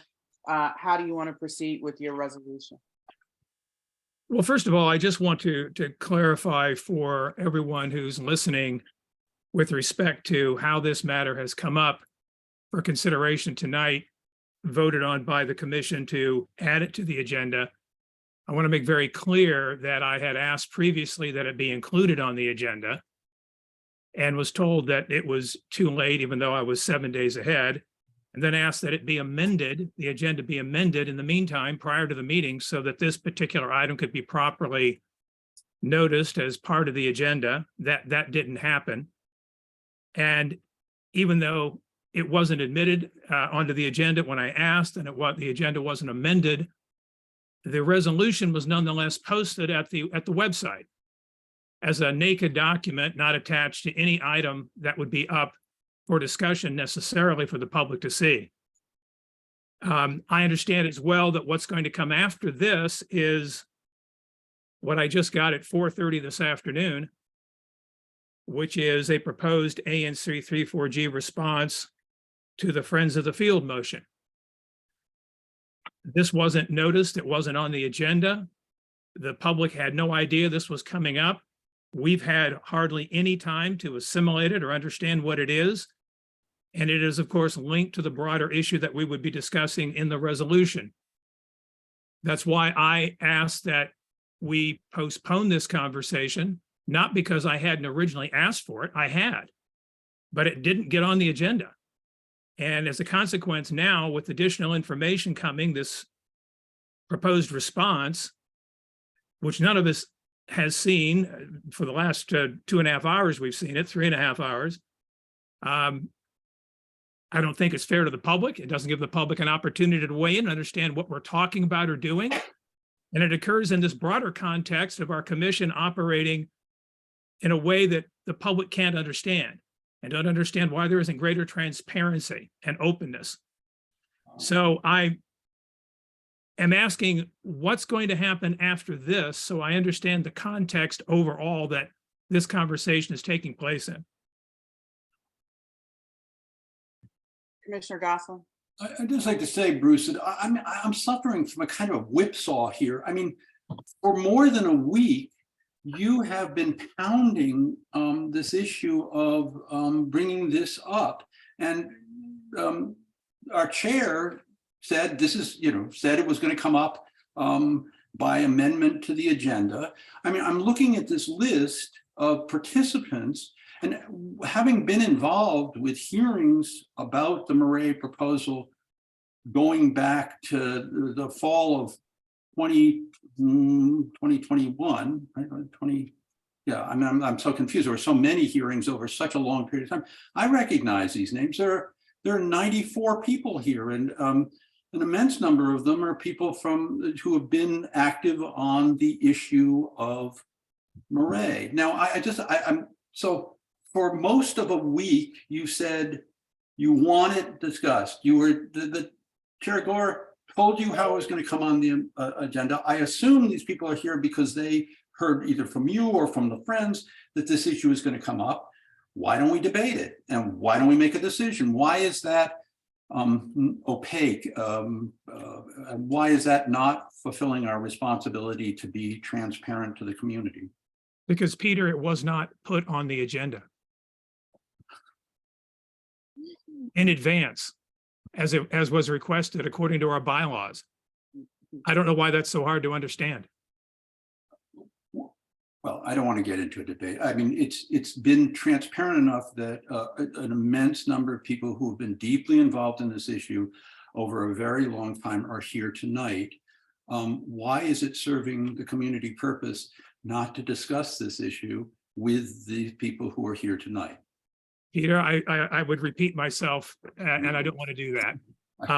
The question then is, what is happening after, if we discuss the resolution on a document that none of us had seen? None of us on the commission had seen it. We just went through a discussion about a document and information that you had and Chair Gore had that none of us knew about. And now we're talking about another matter that none of us knew about. And I don't understand how we operate this way.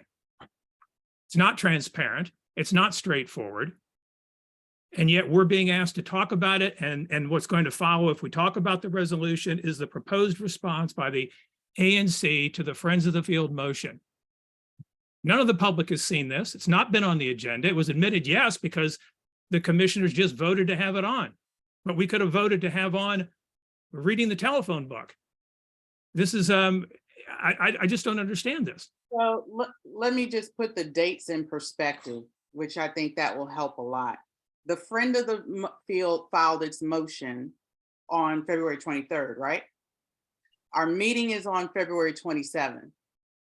And the response is due to the BZA by March 2nd, or we have until March 2nd to respond. So that happens in the life of ANC, where you have something that comes in between your meetings, maybe not as timely as you want it, but as the ANC, you do the best you can. You put it on the meeting agenda as soon as you can, or you miss the opportunity to weigh in. Or you call a special meeting in between that time to allow the ANC to address that issue. And when a special meeting is called in that short time frame, then you still have the same issue, right? Because you're still going to have maybe less than a 7-day notice that's required. So there is no lack of transparency. There's no trying to cover up. There's a timing issue. And the timing issue on the Friends of the Field motion, which we're not discussing right now. The first discussion is on the resolution, but I'll address this. Came in on the 23rd, and we have to have a response on the March 2nd. Our next meeting is March 13th. So this is the only opportunity that we'll have to discuss that. Now, in terms of your comment regarding, and I do want the general public to know this, and again, just like you said, you don't want to repeat yourself. I'm not going to repeat myself on this. I know a lot of people that are on this call. Right now, we have 93. And they are coming from all over the district, not right here. if you've been at an ANC meeting, you know how an amendment to the agenda goes. One of the things, Bruce, you haven't told the community is when you submitted the request to put this on the agenda, I had already circulated the agenda to the community. It was already published. I published it on the listserv. I published it on Facebook. I published it on Twitter. I published it on Nextdoor. And I think I had posted it at that time on our ANC website. Once the agenda is published, the only way to get something on the agenda is to amend it through the regular process, which is at the top of the meeting. The other thing that I had left off the agenda was the DDOT presentation. So again, there is a way to get things requested to be added onto the agenda in the bylaw, but there's also individual ANC procedure on how that's done and when that's done. And our procedure in this ANC has always been the way that I did. And I offered you the way to maybe to mitigate that is to put it out on social media yourself. You know, to publish it on a listserv. I put it on the ANC email, which blasted to over 1,000 people. We have a 58% hit rate on that. So I know a lot of people saw that today.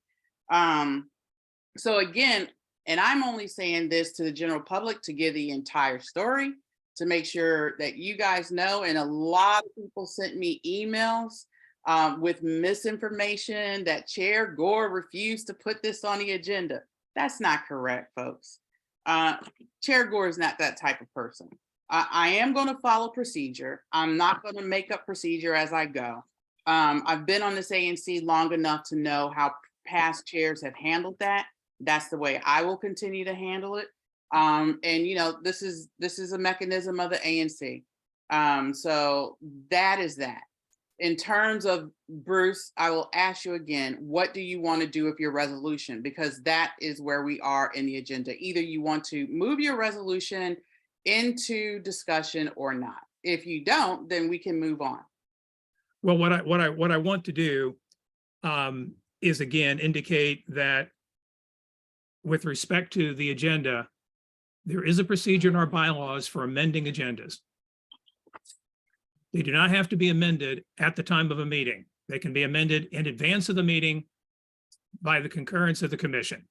And that's what I had also asked, to be very clear for the public that's listening. Concurrence of the commission. As a matter of fact, when you posted that email, you had a commissioner pretty immediately say they did not want this on the agenda. So we didn't have a concurrence.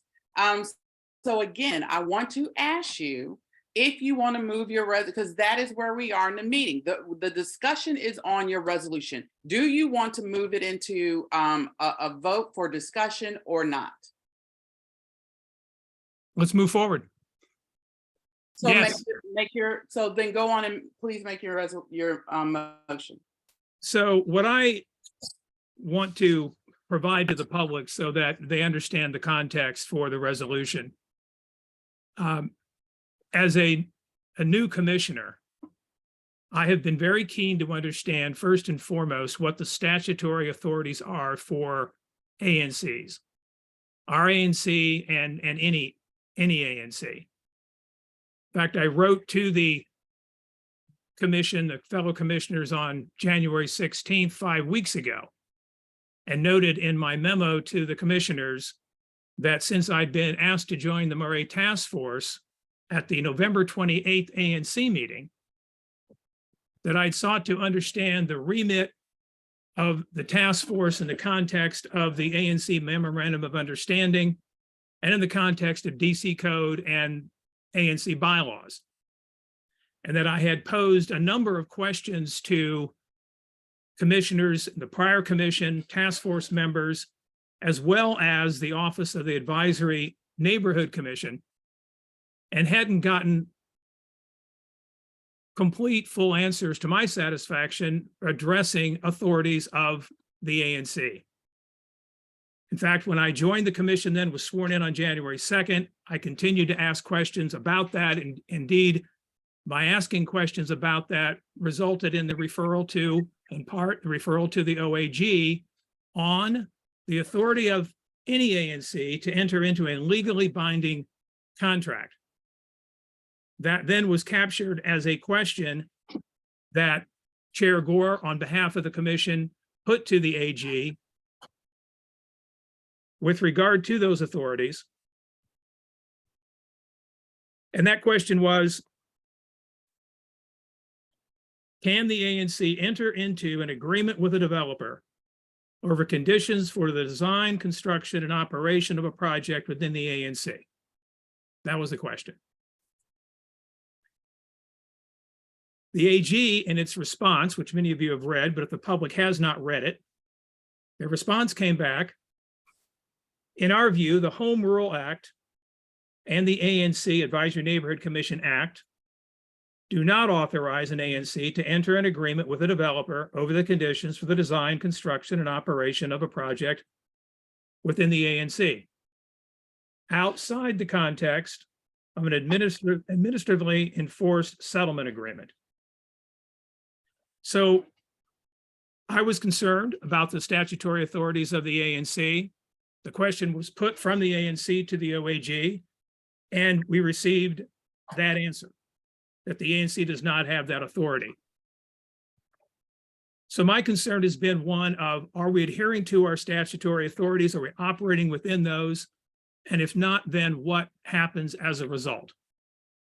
And in this particular case, given the fact that, consistent as I read it, the OAG ruling on this, the ANC did not have the statutory authority to execute the MOU, and therefore it would be void at its inception, or ab initio, and that we should, as a commission, take stock of that and make the necessary adjustments. And so I have proposed that in this resolution, that the MOU would be void. And because the MOU constituted the basis for the task force, Maret task force, that it would be disbanded as currently constituted. So my issue here is a legal issue. It's one of understanding what the authorities are that we operate within. I am, as well as anybody, perhaps more than most people on this call, very well aware of the issues, very well aware of the community sensitivities. I understand how controversial this project is, and I would say, for those who are viewing here tonight, that I still hold out hope that there can be a compromise position adopted between Friends of the Field and Maret, that they have had talks that have been ongoing now for several weeks. I believe there's a way that we can listen to all voices on this and resolve this to largely everyone's satisfaction. So this resolution, again, is rooted in what the ANC's statutory authorities are. So I've covered it. Chair Gore, I'm happy to take questions, comments from the commissioners and the public. So You Bruce, can put 'em if- hang on a minute, hang on a minute, Commissioner Goslin. Commissioner Sherman, you have to make a motion for the adoption of the resolution so we can have further discussion. Okay, I move to adopt the resolution. Okay, now discussion. And it has to be seconded before discussion, I'm sorry.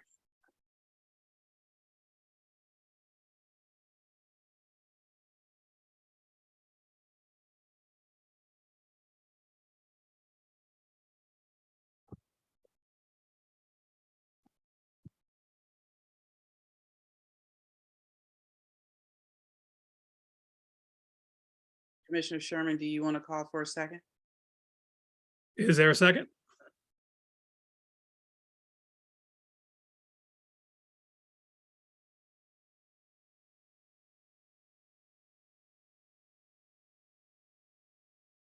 For the benefit of moving this along, I will second that. Discussion? Commissioner Ferguson. Thank you. something I would want to comment on, and this isn't specific to Bruce's resolution, but the topic, and is that I think we have to acknowledge that there was vandalism at the ECC Maret site, and I think this matters regardless of the issue. We have a lot of sensitive topics we discuss, and I just think as a community we should all agree that property destruction, vandalism is unacceptable and wrong. Whether it's Connecticut Avenue, whether it's Civic Core, whether it's our November elections where we're very contested. That was just really saddening to see, and I hope we can all come together and say that's not what our neighborhood is about. More to this issue.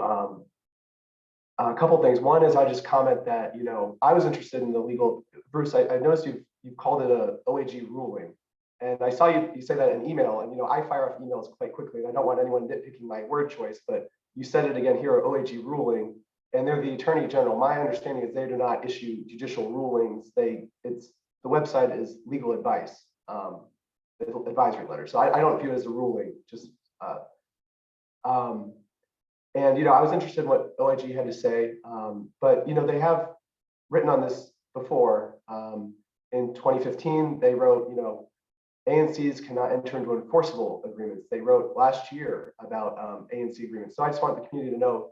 I'll put them in the chat. There are OAG letters on this, not on this specific issue, but on the general issue of ANCs entering into agreements. So just so people know, you can read those letters. They've been public for years.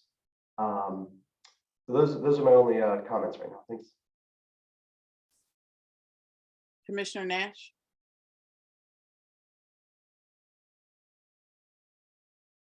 I have one comment and one question.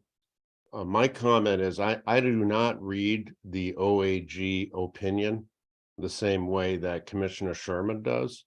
As I read that opinion, it says that ANCs are allowed to enter into these agreements, especially when it's in the connection of enforcing an agency ruling, which is exactly what we're doing here with the BZA. So I think that Mr. Sherman's reading of this is tendentious and inaccurate. That's my comment. And my question is, who benefit if we do what this resolution says and we get rid of this Maret task force? How is our community going to benefit? Who will benefit and how? Is that a question to me? Well, it's your resolution. Well, I was wondering if you want someone else to answer that question. I would say If anyone else, yeah, if anyone else has got an answer, I'd be willing to listen to that too. Well, I would simply say that in the first instance, Commissioner Nash, it's a legal issue as to whether or not it's an authorized action on the part of the ANC. That is the key question.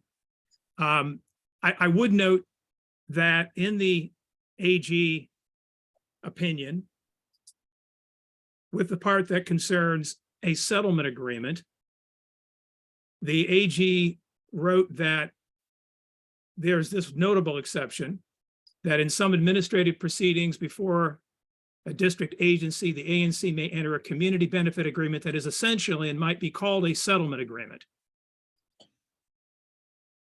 And they go on to say, though, that the sole example they are aware of is an alcoholic beverage licensing protest. Otherwise, in this letter stating the AG's opinion, ANCs do not have the authority that we asked them about.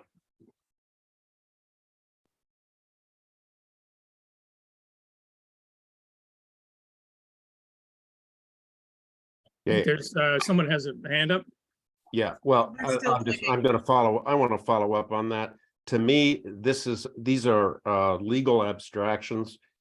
My question as to who in our neighborhood benefits if this resolution passes and how has not been answered. Legal abstractions about authority do not address that question. We're here to serve our community and make it better. I see no way that this resolution in any way helps our community at all. And I'm not hearing an answer to that. Well, I'll give you an answer to it. I'll answer your question. In the first instance, of course, we have to operate within our statutory authorities. It's not an abstraction. It's a requirement of the law. In the second place, we have experience in our community, which you might very well be aware of development projects, both at Knollwood and at Ingleside, that had different approaches in terms of safeguarding the community's interests. There was a community benefit agreement between Knollwood and the community with respect to that community's interests. There was a separate agreement done in the Ingleside case that this MOU between Maret and the ANC was patterned on. So if we're talking about how to address the community's concerns and safeguarding the community's interests, there are various models that we can look at and that we can approach this from. A community benefit agreement could be done between private parties in this particular case now. Not to get into that, because again, at the end of the day, this resolution is about a legal authority. That's what we're looking at. So Commissioner Gosselin. So let's see, the trade-off here, I mean, I think there's a good case to be made that as a practical matter, both the MOU and the existence of the task force to take complaints and follow up residents' complaints, both of them serve the community interest. And as between serving the community interest and the legalisms, if I understand this correctly, you come down for the legalisms. Is that correct? I'm simply trying to understand in the first instance what our statutory authorities are, Peter. I think you have a view of what our statutory authorities are, and we've had but the question is, back to Jim Nash's question, who benefits? We have a system in place to try to protect the community during a construction period. We have a task force on which you serve to protect the community's interests. And then we have your set of questions and your views about our legal authorities. And as between those two, you choose to emphasize the legal authorities. Now, I suspect, I mean, you could tell me if I'm wrong, I suspect the reason for that is that you think that somehow or other, this will feed back to the BZA decision. I think this is not going to, if it affects the BZA decision, it's only going to be that the various aspects of the MOU are going to be incorporated. But I don't know that. But just facing Jim Nash's question, who benefits? We have a system in place to protect. We have a set of rules, and we have a set of ways of being sure those rules or at least monitoring whether those rules are followed. And then we have the legalisms. And I don't see how you're choosing the community, which is one of the great ironies here, since you keep presenting yourself as trying to get as being better than any of the rest of us at representing the community. So Peter, I would ask the kind favor of you not to ascribe motive or not to characterize my positions in any sort of personal way. I have put out a very straightforward resolution.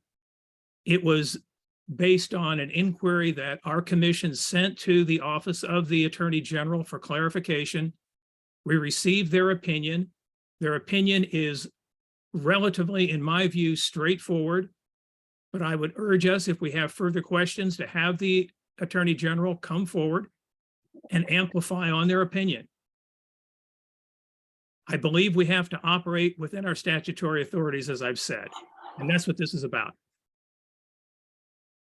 I know Commissioner Zeldin just texted me. He wanted to comment.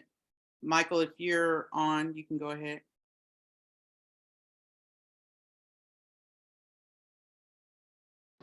Thanks, Lisa. And I've been listening, but I'm in a position where I can't really talk that well. I would say a couple of things. First is, I think the MOU and the task force are in the community's interest. Without them, Maret is essentially free to do as it chooses. The MOU and the task force constrain them. They've voluntarily agreed to abide by it.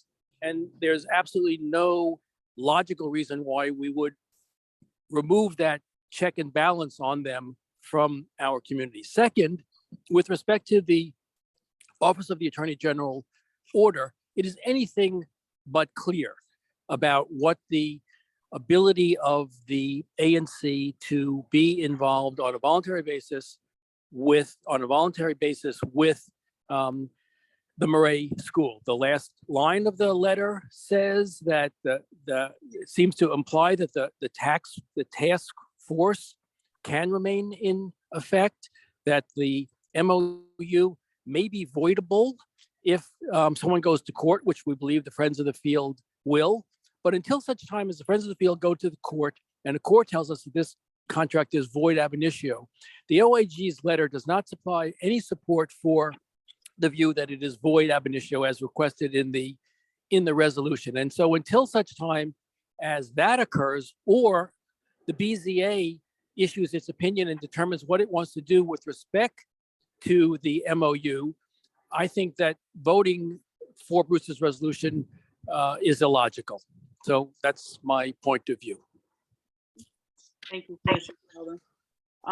And I'll just add my thoughts. I try to let the other commissioners go. But I agree, obviously, that we should vote no on this resolution. The first resolve section in Bruce's resolution basically calls for the MOU to be void, basically taking the position that the OAG opinion has voided it. In his background and information section of the resolution, he actually states that the OAG hasn't determined it to be void or voidable. So he's asking us, first of all, that's contradictory in and of itself. Secondly, he's asking the commission to take and make a legal determination that it cannot do so. We are not that type of body. So if the OAG, as Bruce has said itself, has not made a determination that the MOU is void or voidable, the ANC surely cannot. That's one thing.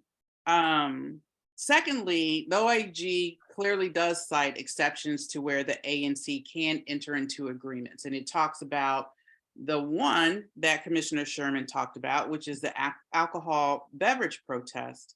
But then the second one that Commissioner Sherman didn't mention is if that settlement agreement is entered into an agency order. I have been reading the BZA transcripts, and I know they are extremely long, and a lot of the new commissioners have not been up to speed on this. But there are several instances of sections in the BZA transcript where the BZA reference that they're going to potentially or possibly reference the MOU agreement between the ANC and Maret into the final written order. It's actually in there more than one time. It is also important for you guys to know that that MOU was a request of the BZA. During the hearing, and Commissioner Sherman, you were there, you might could add to this, the BZA actually asked for Maret, the applicant, to prepare the MOU. So that kind of gives me an understanding that there is a potential for the BZA to incorporate this agreement into the final written order in some form or fashion. We don't know what that's going to look like, but we do have at least some inkling from the BZA that they wanted the MOU and that they've said that we're potentially going to reference this in our written order. So for us to vote tonight to void this MOU is premature on that instance as well. And the ANC definitely references in the resolution that we originally passed that our support was contingent on the final BZA written order. We said that, right? See, so we said, whereas on February 28th, 2022, ANC 34G adopted a unanimous resolution in support of BZA application 20643, so long as the BZA incorporates conditions that were included in the ANC's resolution. into the written order approving BZA application number 20643. So that tells us that we need to hear and we need to see what that final written order is. Thirdly, the OAG also talks about if in instances where an agreement or contract is voidable, whether it's could be found void ab initio, so on its face, which is kind of similar to what Bruce is asking us to do. One of the things, if you read the OAG opinion, it says the court held that it could, but its conclusion was based significantly on the facts of the case, including what the district knew. So this was a district agency that they were referencing in their discussion, what the contracting entity knew, and how the public interest factored in. So that's why the OAG said that if an agreement contract would be void ab initio, would be done on a case-by-case basis, which is what Commissioner Zeldin was talking about. So there are some things in here that I think have not been mentioned that's important for you all to take into consideration. And I think based on the things that I've laid out and others laid out, we should definitely vote no. And then, the third resolve section, which is asking for the ANC to file the OAG opinion. It's kind of insignificant. The Friends of the Field has already filed a stay and also asked the BZA to open the record to include the OAG opinion under separate cover. So there's a separate letter that I've drafted along with Michael Zeldin for the ANC to answer to that. So those are my thoughts on it. I think it's extremely premature, and I am going to vote no for this. I do thank the community. I have tracked, just for commissioners notice, tracked every email that you guys sent me and letter. I forward those all to the commissioners. So thank you for providing your comments, commissioners. I hope you read them because the community members took time to read and share their opinions with you. The ANC has always done a tremendous job with task forces and committees to help the work in the commission commission area. As you see, these are very tough issues. It's interesting, Chris Otten mentioned, how do we do this? This is how we do it. This is one of the ways we do it, is we do it with the community. And to silence that voice that's already been operating and operating under the BZA verbal instruction would be a travesty. And it would actually impact not only this project, but our civic core projects and things that we could potentially do in the future. So I think Commissioner Nash raised a very good question that we all have to ask ourselves: who would this benefit? I mean, if you disband that task force, which has instituted transparent meetings, website, they have an email that you could send them issues and complaints. They've been out there in your backyards. They've been dealing with Maret on all kinds of issues. They've called me when I've needed to go out there. I show up. Who would this benefit if that's disbanded?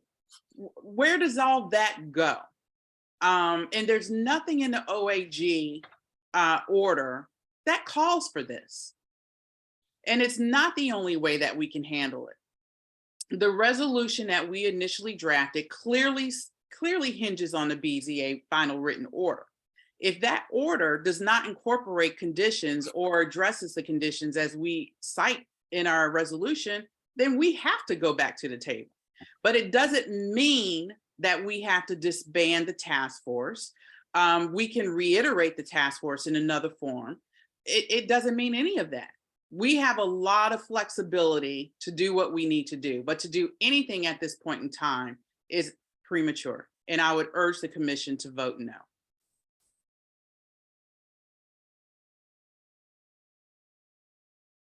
Do you guys want to move to community, or are there any other commissioners that have questions or comments?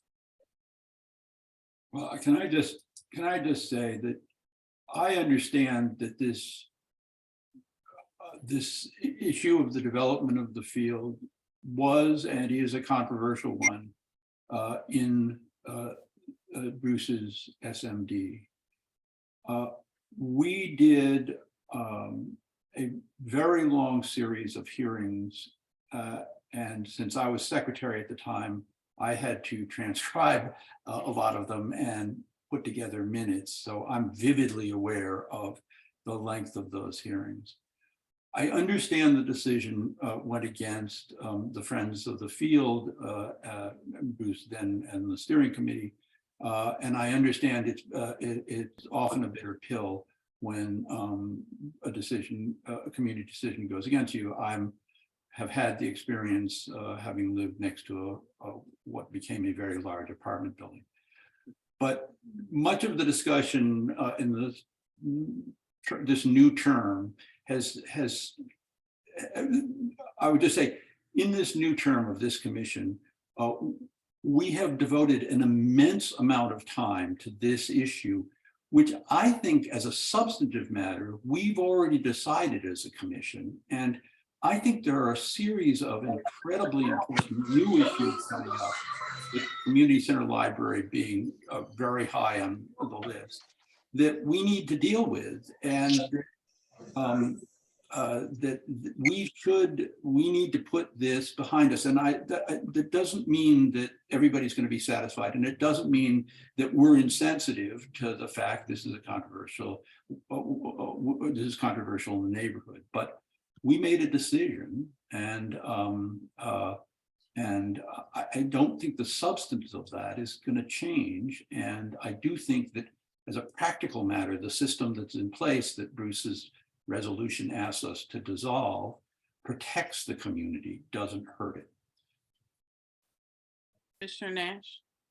Yeah, I agree with Commissioner Gosselin's point, and because of that, I would like to call for a vote on this resolution. Okay, hang on, let me get Commissioner Zeldin, are you available?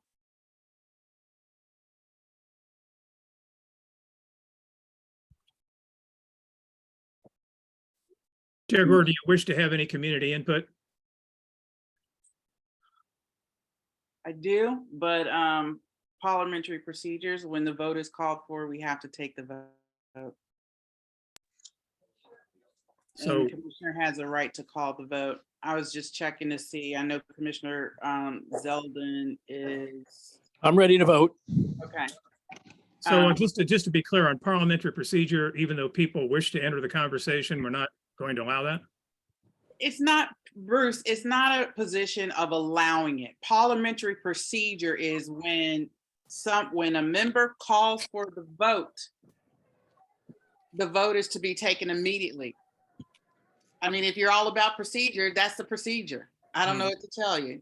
So maybe you having and Nancy, you can please put your comment, but I think, the commission is pretty much settled on the way it wants to go. Thank you. Actually, I had a question. Is that allowed? Hang on, Nancy. What I was going to ask is if Commissioner Nash would withdraw the call for the question to allow for community input. All right. Okay. All right, I will. Yeah, I hope we can keep it under. Is there some sort of time limit on? We can limit to 1 minute per community member. Okay. Okay. So Nancy, go on. I'm just looking at the resolution, and I just want to understand from the commissioners, and some have spoken already about this and made a lot of comments. I'm just looking at the first piece of the resolution, and I want to understand, is the ANC, and I'm asking each commissioner, are you saying that the commission was within its statutory authority to enter into the memorandum of understanding? Simple question. So let me answer that. And I believe the most of the commissioners would probably agree. Nancy, nobody is stating that the commission was not within the authority to enter into the agreement. The disagreement is here. I'm sorry, Lisa, It's we had a double negative in there and I didn't understand what you said. Nobody is saying. We do not feel like we were within authority. That's clear. And the commission has discussed that multiple times in the old commission as well as the new commission. But we do not feel, as we have stated, a couple of us, that has voided our work, voided the MOU, or requires us to disband the task force. We're going to, as we stated, our majority view probably is that we're going to wait until we get the BZA order, the final written, and then we can have a further discussion there. And that is why also we offered a clarifying MOU or a clarifying resolution on the authority of the task force. So it's just how we feel that we should handle it going forward. So no, that's Lisa. Can I just ask a follow-up? Can I just Just not following the answer, if I may. No, wait, can I just give me one second, please? Just so I can make sure that I was clear on the No, answer. no. Yeah, The you were commission- clear, Nancy. You were clear. Go The on. commission, well, I'm asking. The Yeah. commission does not feel as though it was within its authority to enter the MOU? No, Is that, that's okay. not right. When we entered into the MOU, in good faith, we believed that we had the authority to do so. Ingleside was a template for us, which worked swimmingly. And when we entered into that MOU agreement with Maret, we believed then, and actually I think continue to believe, that we have the authority to do that pending final clarification by the Office of Attorney General. So to answer your question, we did not believe that we weren't within our authority. We believe that we were within our authority to do that. So I hope that clarifies the question that you're asking. So everything that we did was undertaken in the good faith belief that we had the authority to do that. We had done it before. It has been done across the city before, and we acted pursuant to that precedent and our good faith belief that this was in the best interest of the community and within our authority to act. I hope that clarifies your question. Because the implication that we didn't, or that we acted in bad faith. No, unfair. suggest, I don't think I used the words bad faith. And I didn't intend to make any suggestion about bad faith at all. If that's what you heard, you are mistaken. What I wanted clarification on is, I hear you, that the ANC believed at the time that they had the authority. And just so I'm clear, Commissioner Zeldin, you're saying the ANC continues to believe that the ANC does have the authority to enter into the MOU. What I'm saying, Believed it when you entered into it, and still believe that the ANC has the authority. And I would like to understand that from each and every one of the commissioners.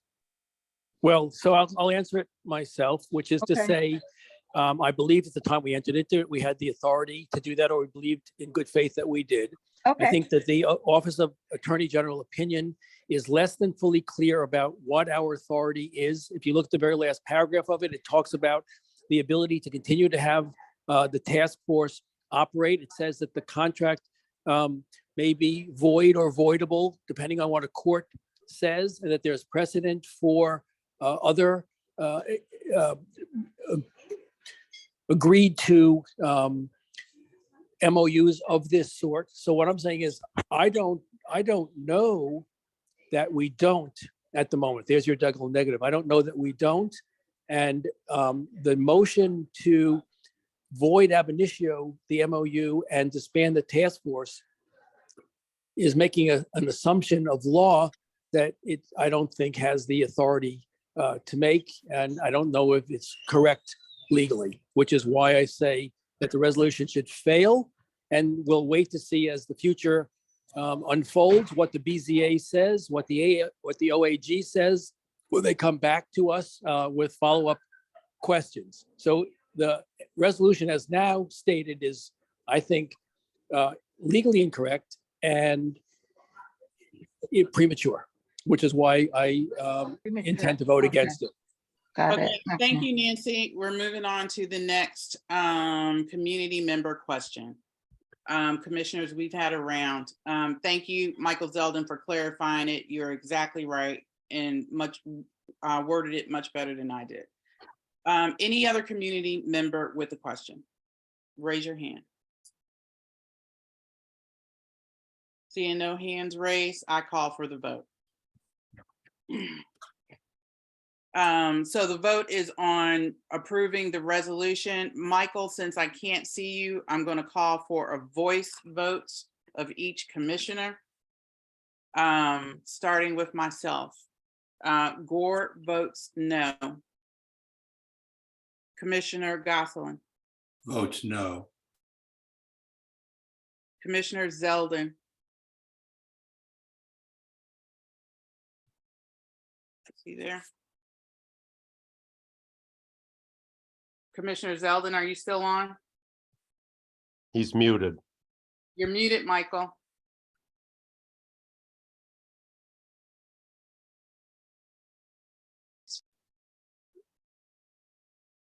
Commissioner Zeldin, are you on? Can I? Commissioner Nash, No. we'll come back to Commissioner Zeldin. Commissioner Ferguson, No. Commissioner Sherman, Yes.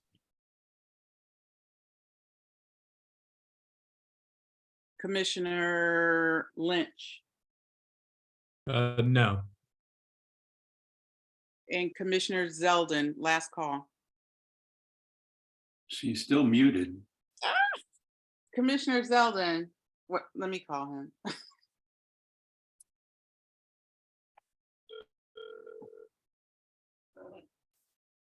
Commissioner Zeldin?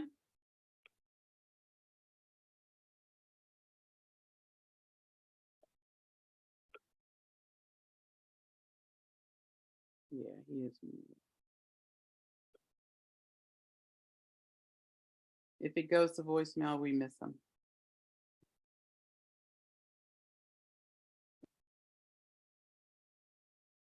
I'm texting. Okay, so the yays are 1, noes 5, no abstentions, so the motion failed. Actually, I think without Zeldin, wasn't it 4? Commissioner Gore, how is Zeldin vote? How do I Yes. record that? I'm ready to vote. We've already all voted. We already Well, A yes no, is for Sherman, and no is against Sherman's motion. So I'm voting against the resolution, as I said I would when I made my last intervention. I just happen to be at a place where I can't be on the phone talking. I can listen, and sometimes I miss hearing things. But if it's not too late for me to vote, I'm voting against the resolution for the reasons I set forth in my comments earlier. Okay. 2-1. Okay, the next discussion is the letter to be sent to the How do we? I have to mute you. Okay. The next discussion is on the letter to be sent to the BZA from the ANC, and previously the ANC has submitted responses to motions that Friends of the Field have filed. This one basically, states pretty much what most of us has discussed here, that we think that the renewed motion to stay is premature. We also think that the BZA is going to pretty much say what it said the last time. Since there's no final written order, there is nothing to stay. We agree, we state in the letter that the commission doesn't oppose the friend of the field request to reopen the record for the sole purpose of including the OAG's letter, but that we take issue with the misrepresentation of that letter. The ANC Maret MOU is expressly a settlement agreement voluntarily entered into as part of this administrative procedure. And the board will determine which portions of the MOU will be incorporated into its written order. We also talk about, while Friends of the Field sought additional provisions, the agreed upon conditions in the MOU will benefit the entire ANC community, as well as neighbors who live closest to the ECC. Without the MOU and the task force, Maret would have no constraints and the community would have no leverage. Maret has agreed to abide by the terms of the MOU regardless of its enforceability, and the commission will continue to monitor compliance through its task force and report any deviations to the community and any relevant district agencies. Thus, the MOU will continue to provide the anticipated benefits that were the basis for the commission's agreement. Commissioners, any discussion on this letter? Well, I move it that we approve it. Second. There would be discussion if you're asking, is there discussion? Yeah, I'm just trying to get it on the table. Okay. Yes. And just a quick thing, you're right, Michael Osborne. And I will make sure, I did not have a chance to post this prior to the meeting. I will make sure that it's posted up tonight. And yes, that's why I was reading pretty much what the letter says. So discussion, commissioners. Bruce, did you have comments? So again, just on the basic issue and problem that Chair Gore, no one's seen this. The public can't comment on it. It's not been posted. Nobody knows what it says. How are we addressing something that the public has never seen? Commissioner Sherman, you know what? We pretty much discussed this before. There's going to be a lot of issues that, just as your previous resolution, was not necessarily posted the way you wanted. This is something that the commission can take up. It's a typical letter that we've done, similar ones in this case prior to. We can get community feedback right here. If members of the community want to discuss it, we can discuss it in the time allotted, and we will take that into consideration. But this is a body that moves actions. And it's really an expectation of the commission and the commissioners to be able to do that. We're not going to be in a position all the time, as I stated at the top of the meeting, where things come in timely. That's what happens in the District of Columbia when you have so many moving parts and so many agencies. It's no one's fault within this commission. It's, not the chair's fault or any commissioner's fault that the motion was filed at a particular time, and that is our response is due to the BZA at a particular time. I'm not willing to miss that time. And I've said that on a lot of things that we have where we have short time frames to respond. As a commission, it's our responsibility to put our voice in there. Well, then presumably when this was in preparation over the last whatever period of time, we commissioners didn't hear about it either. And if some of you, the commissioners know, I just came from Philadelphia. I was preparing it in Philadelphia with Michael Zeldin's help. And sometimes that's the case. I know that there are other things in the commission that are being prepared, that commissioners are working on, that they're working on amongst themselves, and they will share it when the appropriate time has come. Sometimes that occurs. Commissioner Gosselin. And just two other things about it. One, it speaks to continuing with a decision that this commission has already made. But two, if I understand it correctly, it's effectively waiting for the BZA to do something. So there's going to be other time when the friends and you and others can weigh in. It's basically saying, and correct me, Lisa, if I'm wrong, that we have to await a decision of the BZA. So it's not you make it sound as if we're sneaking something through, but I don't see that it's anything other than effectively procedural. But Peter, just, I mean, the very straightforward, obvious issue is that we're a public body. And I understand the press of business. I understand the urgent items come up. I get all that. But no one's seen it. No one can even comment on it. And there's a very significant new use of language in this document that I've not seen before. This document characterizes the MOU already as a settlement agreement. I've never seen that used before. And it's curious in light of the AG letter that only would there be authorization for the ANC to create such an agreement if it were construed or if it happened to be a settlement agreement. So I find that curious. It's not just that's coming at the last minute. Just can somebody explain to me what that means? The OAG didn't, was there something in the OAG opinion on that, Bruce? Where they and I don't have it in front of me. Yes. Okay. Commissioner Nash? That the ANC has no authority outside an administratively enforced settlement agreement.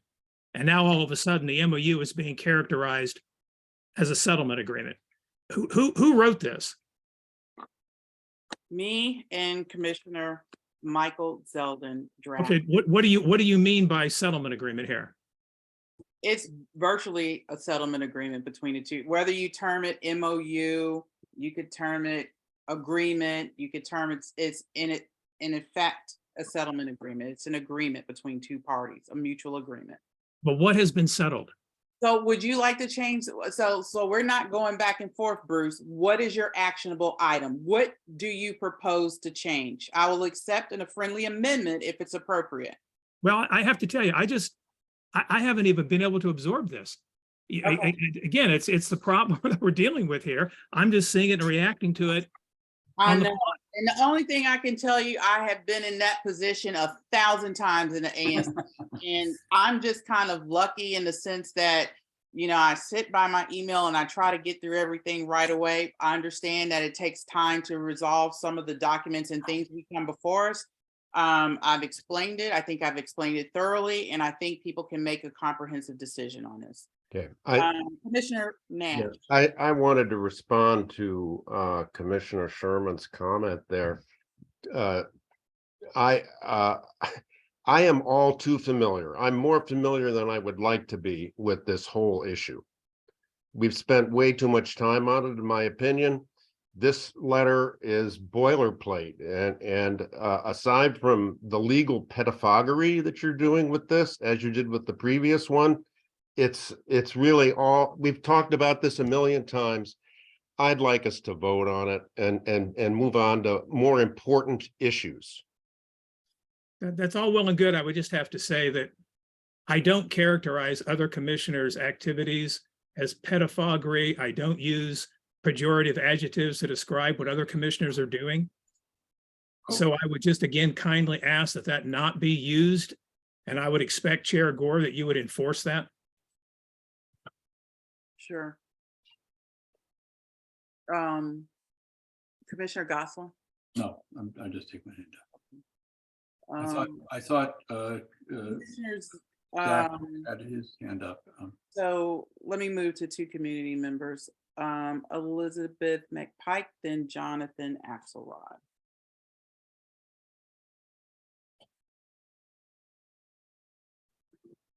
Elizabeth, you can come off mute. My hand is only up to ask that the question I put in the chat be answered. I'm sorry. Do you mind asking your question? It's in the chat. Okay. It might take us a while to get it, Elizabeth. Just give us.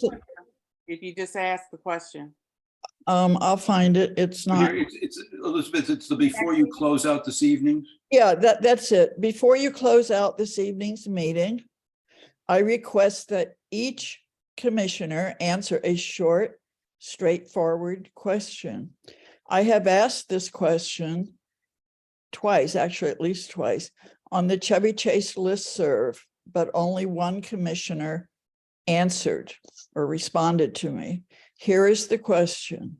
What is the maximum height you feel the building at the Civic Core should be? Many community members want to hear your opinion on this, but to date, there have been no answers or evasive ones. Thank you. Thank you, Elizabeth. And let me just first off say that as chair, I'm gonna keep the discussion on track. Right now, we're not discussing the Civic Core. And I will personally tell you, I cannot make that decision right now. I do not have all the information. So, but we're gonna move on. Jonathan Axelrod. Thank you. When the Attorney General issued his decision on the 17th of January, you transmitted it to me and said that the Attorney General or his designee was going to be invited to an ANC meeting to discuss the opinion. I'm assuming that that invitation is still open and somebody has been asked to attend the March meeting. Is that correct? So the invitation is absolutely still open. And the first, actually, I had a discussion with Joshua today. We will start out by formulating questions to him that the commission may have. I have not received from the OANG when they will be able to attend the meeting. Okay. So Well, we are working on getting them at a meeting. And we still have. That leads to my next point. I know you said that the ANC's response to the Friends of the Field motion is due, I think you said the 7th of March, but Second. 2nd of March. I feel confident that if you asked for an extension until after the Attorney General gave some education to the ANC, that you would get that extension. And so my question is, why, if there's any question about what the Attorney General's opinion means, why not wait until the Attorney General's representative comes and answers that question? Thank you, Mr. Axelrod. At this time, we don't have a meeting scheduled, so I'm going to continue with submitting the letter in a timely fashion. Thank you. That's fine, if that's the answer. Yes, thank you. Okay. Any other community questions? Okay. Commissioner Zeldin, are you on? Because I'm getting ready to think we can take the vote. I'll text him again.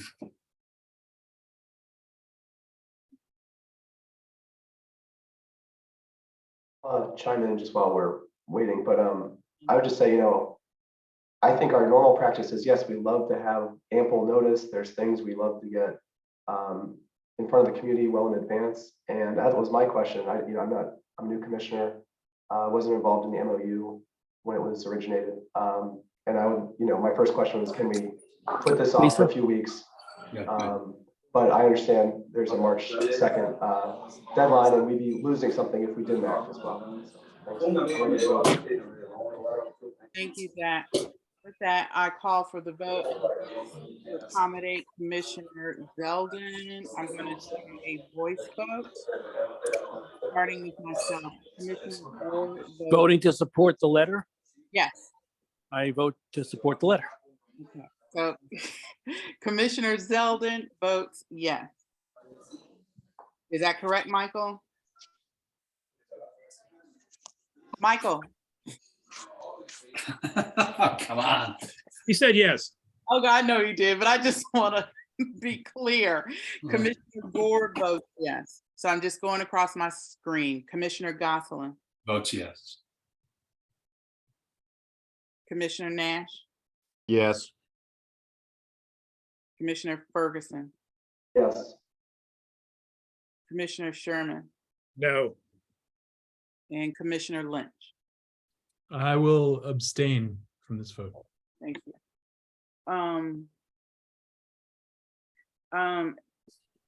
There are 5 yeses, 1 no, and 1 abstention. The motion carries. Okay, thank you, commissioners. One of the things I definitely want to address in the comments, and just something that has been kind of circulating, and I will continue to say this, and this is, and Andrea, you know, we've known each other for a while and have worked together. One of the comments that was stated is the public has a right to see everything, with emphasis, the ANC does. They are representatives of the public, nothing more. And while that is true on its face, it is extremely hard. And I think this commission has gone out of its way to make everything public. You will not, and I want you to find me another ANC in this city that has more transparency on its website, where commissioners are up to 1, 2 o'clock in the morning. And you heard some of the discussion here today about, I just posted a document during this meeting. That's how quickly we try to get things up to this community. And you know what? I will give the community credit, because this commission is only as good as you all make us and as what we can be. The reason why our ANC website is so transparent and is so forthcoming is because of the demand that this community puts on us in the way we respond. We generally respond in the positive. And that's an example of why we're in a Zoom meeting versus a Zoom webinar, because we got so much heat from the community about being in a webinar versus the meeting. And we changed our method and we switched to the meeting. So you're right. There's a lot of things that we do. Everything should be made public, but a lot of communities and a lot of ANCs don't have the resources to do that.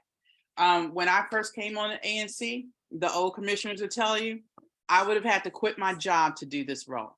And I worked 10 hours a day in federal law enforcement. There is no way I could have been an ANC commissioner in this commission and have a full-time job. So sometimes we need to think about that, because we put a lot, I know, and when you're in high positions, a lot is demanded, but, and somebody put in the chat, and this is correct, we're a volunteer body. I don't know how the commissioners that have a full-time job do this role. And when you're talking about being able to read everything and to comprehend the BZ, and just take for Maret, the transcripts for Maret are hundreds of pages, hundreds. I haven't even gotten through them all. So I would just like the community to also keep that in mind, that we're a working body, we're a volunteer body. We do a lot to stay up with these issues. We do a lot to make our website as transparent, and we do it all for free. I took over the role as webmaster from Connie Chang. Me and Connie are not professional webmasters. So every change that we do, everything that you see up there are tons of hours of us going through YouTube videos, Google, talking to IT help desk to understand and learn how to do it. We're not doing it because we know how to do it. We're doing it to make it work for you all. So I just want you all to keep that in mind. And with that, we can move on to community business. And You mean Mr. Nash, Commissioner Nash, our committee. Oh, I'm sorry, committee reports. You're right. Yeah. ZDD from my side, Peter may have other stuff. We'll meet the 23rd. It's really pretty impressive. The work groups for community meetings, read for survey, for finance, and for resources have all met. I've attended meetings of some of them. We're moving as fast as we can to put together a full engagement process that will satisfy this community, and we hope attract the city to join our effort instead of run over us. Peter, can you give them more of an update on the 4 areas? I really don't think all the Okay, commissioners so, know about that. I mean, when We we gotta go more in detail on that. when we've talked about this, when we talked about it during the small area planning process, there was a clear sense that there was a need for community meetings where 2 things happened that generally didn't happen during the small area planning process. People to be able to focus on the issues of the built environment, had some sort of pictures that let them have some sense about size, about massing, and about siting. We just didn't get that. We didn't have big meetings, in part because of COVID, but also in part because of the way OP chose to conduct it. We're trying, the community meeting charrette work group is trying to put together such meetings and get at least the basic designs to be able to be sure that people can understand them. We, in our resolution on surplusing, asked that the city use ArcGIS, which is a very, very powerful software that lets you visualize things. They're working on that. And we're also working to be sure that these are productive meetings by talking with, and we may well sign for an engagement, people who can do mediation of big meetings, facilitation of big meetings. So that's the community meeting work group. The survey work group met Friday, Thursday. I was at the meeting, I can't remember. And the idea here is that we need a survey that talks about people's wants and needs, but also put again, somehow designed in a way. And I mean, we've talked to Jerry Malice, and we certainly use him as a resource, but also with other experts on how you design surveys that give us a sense of where the areas of possible cooperation or possible common ground and compromise are. What we don't want is simple-minded sort of yes, no, either I want it or I don't want it. You know, I would like a bar at the community center, or I don't want a bar at the community center. You know, so I mean, so we're trying to design a survey that delves deeply into where the community's views are on that site and more generally on the avenue. Financing is important because the simple part of the finance work group's job is to tell the city that we're probably going to need more money than they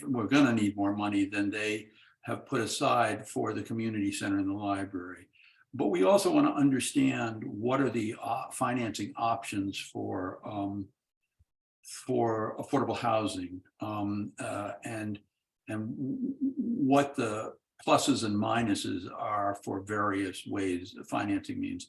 And the resources group, which is the 4th group, is trying to find the means to pay for this. And we may well need some hired expertise in the survey area and in the meeting facilitation area. And the question is, how do we bring that on? We need to do this with all due speed because we're under a lot of pressure from the city. And unless we can, I think, keep the city apprised of what we're doing and show them that we're acting in good faith to be good representatives of the community and also good stewards of the relationship with the city, they may run right by us. So those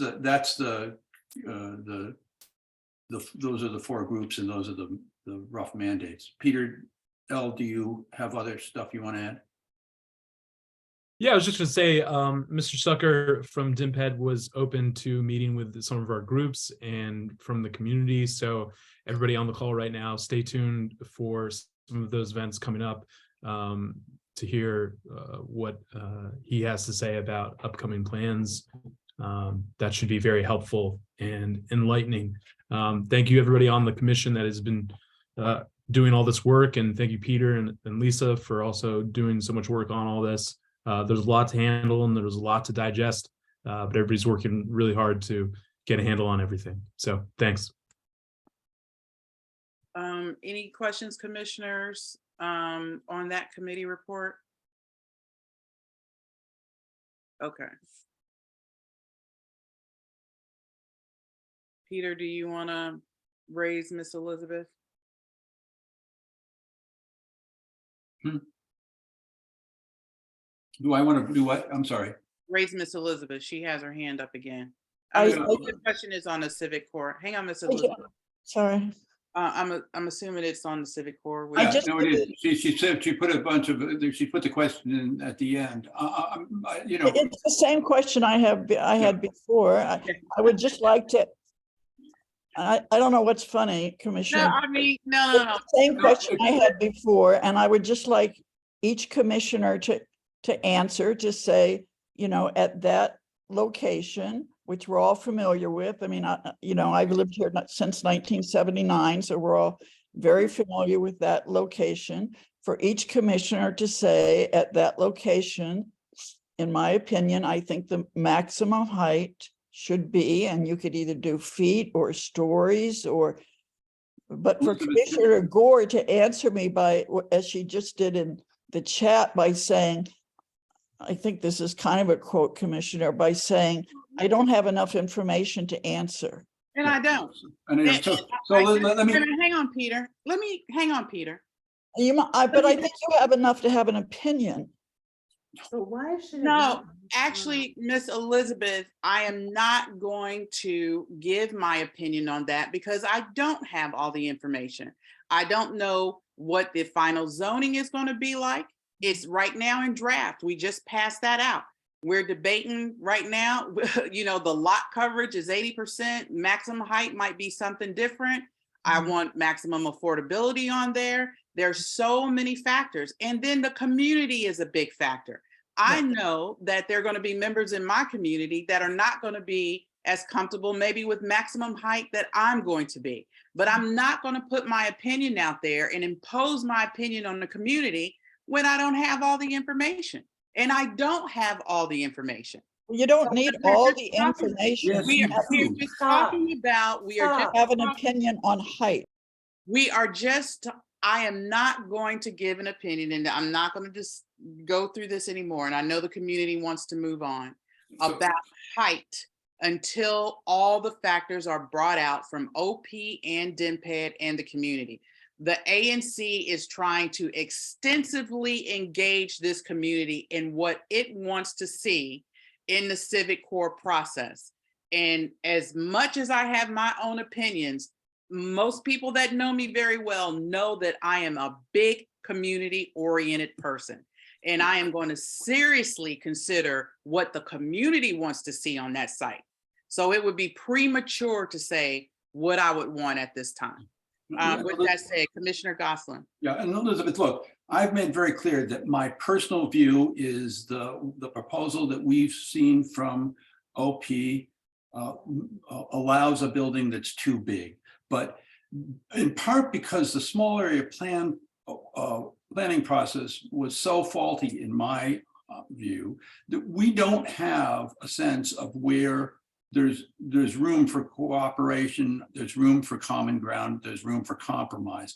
And so, you know, having us who are supposed to be filtering between, you know, what we think our best guess about what the city is going to demand of this community, what the city will agree to in terms of a compromise on that side, and what the community feels, asking us now to make flat statements between, you know, 40 feet and 60 feet means that we're out of the game. You know, we're not going to be, I mean, anybody who would then say, well, I want 25 feet or I want 95 feet isn't going to talk to us because we've already put our cards on the table. I just think you got to let us try to get this community process going, try to do this negotiation, this interplay between the city and the community, and asking us to like plop our cards on the table now is just limiting our ability to do that.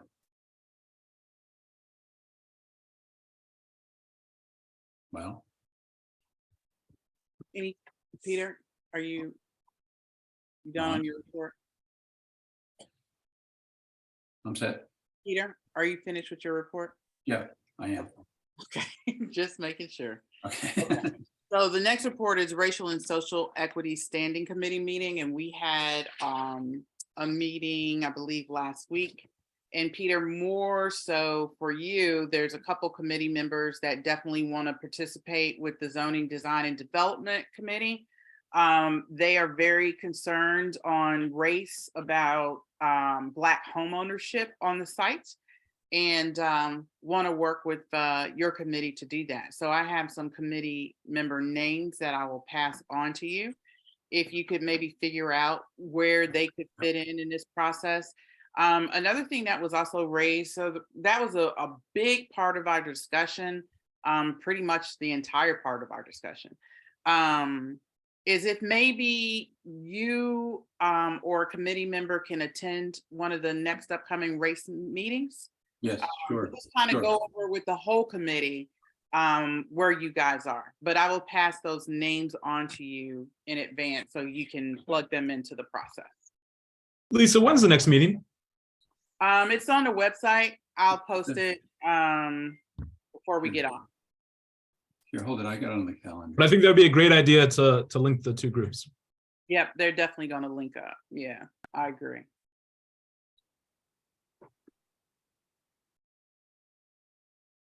I think it's the 13th, isn't it? Yeah, I think I was going to say the 13th, but I didn't want to give the wrong. Yeah, but I'll get it. I think it's the 13th and the 27th. Yeah. Okay, that's it for race. The commissioners, any questions on the race task force meeting? Okay. Maret project task force. So we have Jenny, Michael, is Marjo and Trey also on? Yep, I think Merrick's on too, and the two commissioners, Nash and Sherman, are on. Okay. I don't know if Stephanie's on. I'll just quickly give a summary of what we've been doing in the interim and just publicly say, and I'll put it in the chat, that our next meeting is March 22nd at 7 p.m. We'll be on Zoom, and we'll be posting that. We posted the summary of our last meeting in several places, including we have a special site on the website.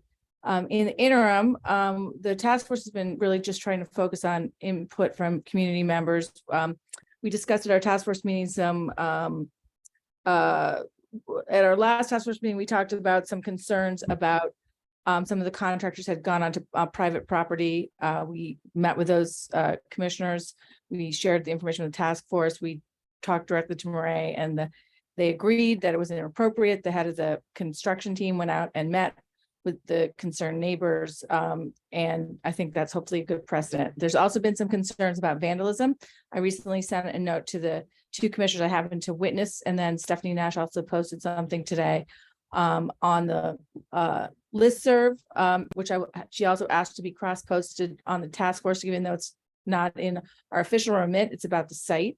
But one was that there's been some vandalism, it looks like, from some neighbor, I don't know if their neighborhood, but from kids that I personally actually saw because I live directly across the street from the site. Kids accessed the site on Sunday night. There was some vandalism that occurred on the site. I texted Stephanie immediately. I was on the way to the airport, and to Trey and Johnny Cycli, who are our task force members. I think that there was some concern about access.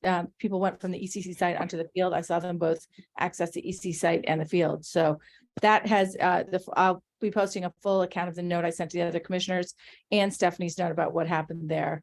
And then I'm out of town. I did get a call from community member at 6:30 in the morning that the sign, Maret's sign, was vandalized. I reported that back to the members of the task force at the same time that I reported the other commission things. I do have to say that I've gotten several communications from people who support the field, who oppose the field, and people kind of in the middle that are very concerned about the tone that's kind of starting to arise in the community.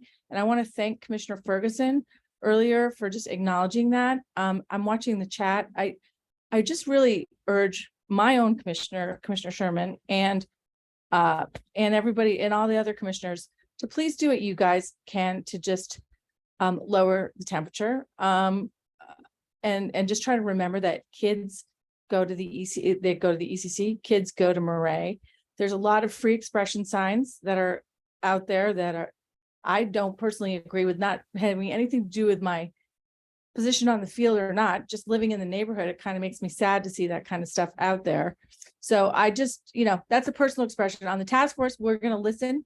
If people feel their free First Amendment rights are being heard, we'll put that information forward. If people feel like, but I do think the vandalism of both types is something we just need to watch. And people are just quick to anger. And we live in a neighborhood that we all worked hard to come live here. And I really respect my neighbors. And I completely understand that people may have different positions on lots of different issues than me. But I just hope we all can just respect each other and really try to do what we can to be open and tolerant. So I'd like to put that as a personal statement and then go back just for the task force. Any comments are welcome. And we're all here, happy to help in any way that we can. Yeah, I want to just echo Jenny's comments about the tone of the debate, because one of the comments that was posted this afternoon on the listserv, someone in the neighborhood said that the ECC site, or I guess they were referencing the field, looks like a war zone. And I work for the Department of Veterans Affairs, and I'm the son and grandson of veterans who fought in at least 3 or 4 different wars, including World War II, Vietnam, etc. I can't tell you how angry that comment made me. I couldn't even formulate a response for a long time, because that's just offensive to me personally and professionally. I mean, I'm dealing with veterans who have, given limbs and arms, and they have PTSD and, all sorts of, because I deal with veterans disability benefits claims. And, a war zone? Are you kidding me? I mean, and so I think it is incumbent on all of us, and I have tried to do this on the task force, but I think it is incumbent on all the leaders in this community to turn down the volume on this debate, because it is simply out of hand. And, on our task force, we focus on the issues that are before us. We are not going to be discussing what the statutory authorities are, because the ANC has made the decision.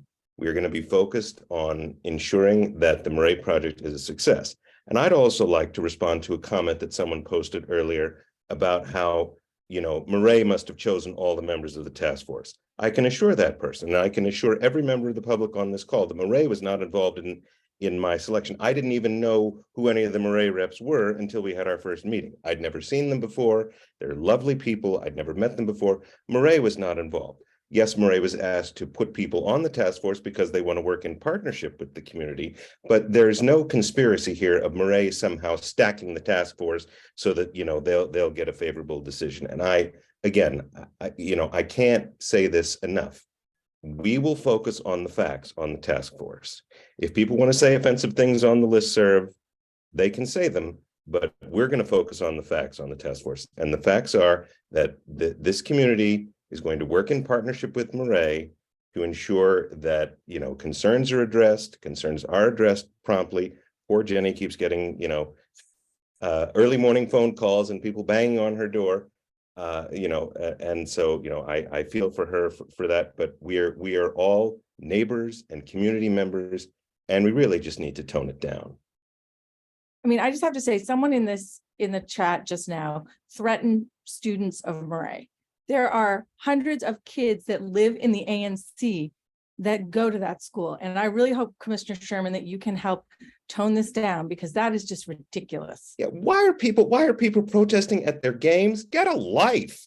I mean, that's just beyond comprehension. That is unacceptable behavior. That's just protests at student games. I mean, really. Yes, I did see that, and I was just getting ready to send a message in the chat to everyone, but I will ask Sarah, please. Yeah, that was a little disturbing. Maret students will pay the price, protest at their games. If we can just not put language like that into the You could make the argument that that's an actionable threat. Someone could file a police report over an actionable threat like that. I mean, that's how ridiculous that is. Yeah. You shouldn't make threats. period. It doesn't matter how you feel about the field or any other issue. You shouldn't make threats, particularly against students. That sort of crap just doesn't belong in our community. Let me go to Marjo. Thank you so much. And Marjo, just one quick thing. I don't want anyone to think I'm not coming to the community. I typically let the task force members speak, and then I'll ask the commissioners if they have questions in the community. So I see some of you have your hands raised. I just wanted to make sure you know that. Marjo? First of all, thank you, all of you commissioners. I know that you've spent so much time talking about the ECC and Maret project, and I just want to say that we really respect the time and commitment you've had it. And I also want to just thank the task force for the incredibly important work you are doing. You got started before you even needed to, as we're starting our work on the trees and the movement of the heritage trees. And we are committed to carrying out the terms of the MOU in the spirit of collaboration in which it was developed. And we will continue to work closely with the task force to follow all of the guidelines detailed in the MOU. And I also just want to say that I understand that there are difference of opinions and views. We are going to continue to be respectful of those who see things differently than we do. But we also want to just reiterate what Jenny and Mike and others have said. Let's keep the discourse respectful and civil.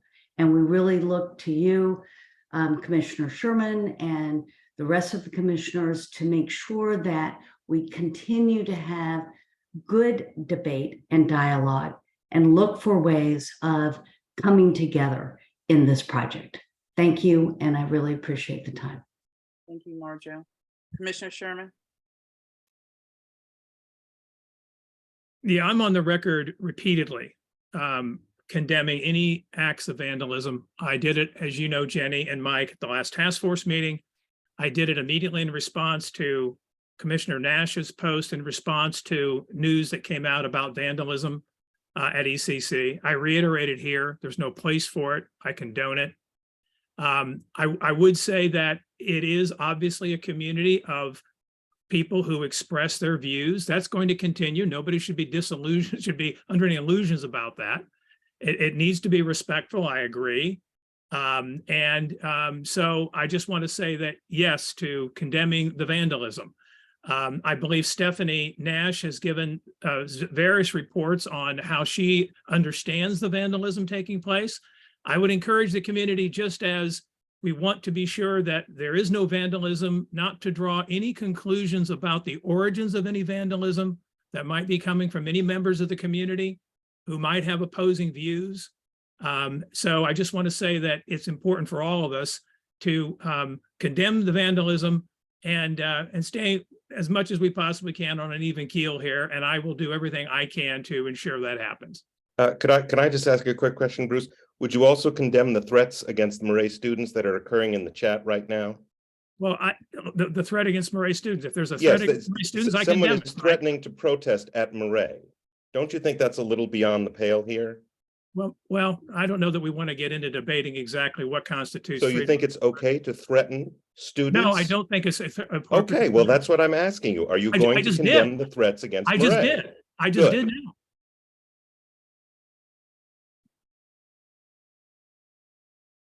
Any other comments from the commissioners or task force members? Okay, Nancy? Yes, thank you, Chair Gore. I had a question for the task force, but actually really my question is for the commissioners. So back in November, the whole commission voted, I think it might have been unanimous, to establish the task force specifically because of the trees. And Trey, I think you may be on here. I don't know if you're still on. Specifically because of the trees. Y'all may remember it, it's on tape.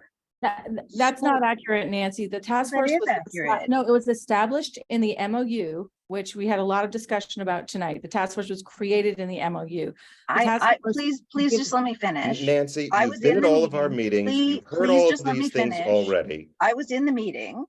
And so my question is, because I did reach out to the task force when my house, more than once, was shaking because of the trees falling.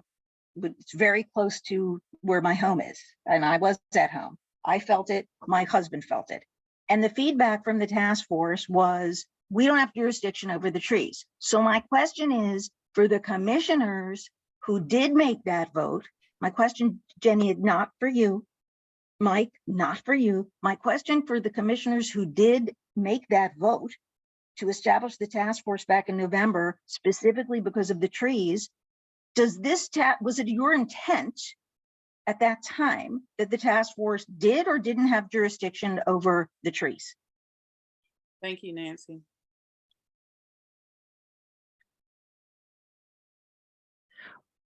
I don't know if Trey's here, and I know, Nancy, you asked for commissioners, but the task force was established for the construction process.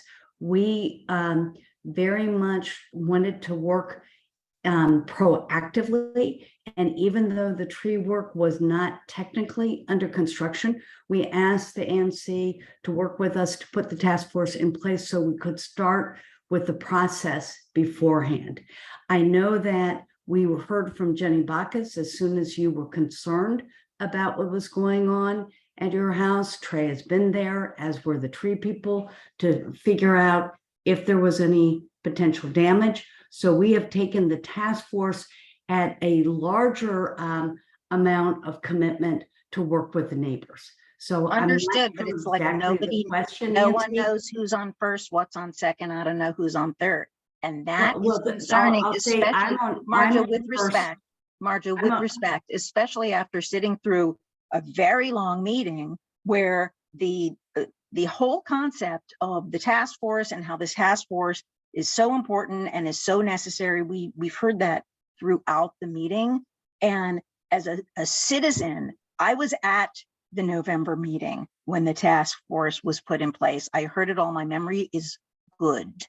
So it's alarming and disconcerting that nobody could answer that question in a straightforward manner, and instead is giving me revisionist history, which I don't appreciate, which calls into question my memory, which I don't appreciate. Nancy, this is Jenny Bacchus. I'm not calling into question for your memory. I will forward you all of the notes and the transcripts from the 3 task force meetings. We don't have jurisdiction to oversee what the Department of Urban Forestry is doing. We were asked to start our public. I knew that. Interface. Okay, and we were asked to start our public process so that your complaints and other complaints that have come in through the community that have been completely valid and important could be surfaced quickly to Maret and the building team.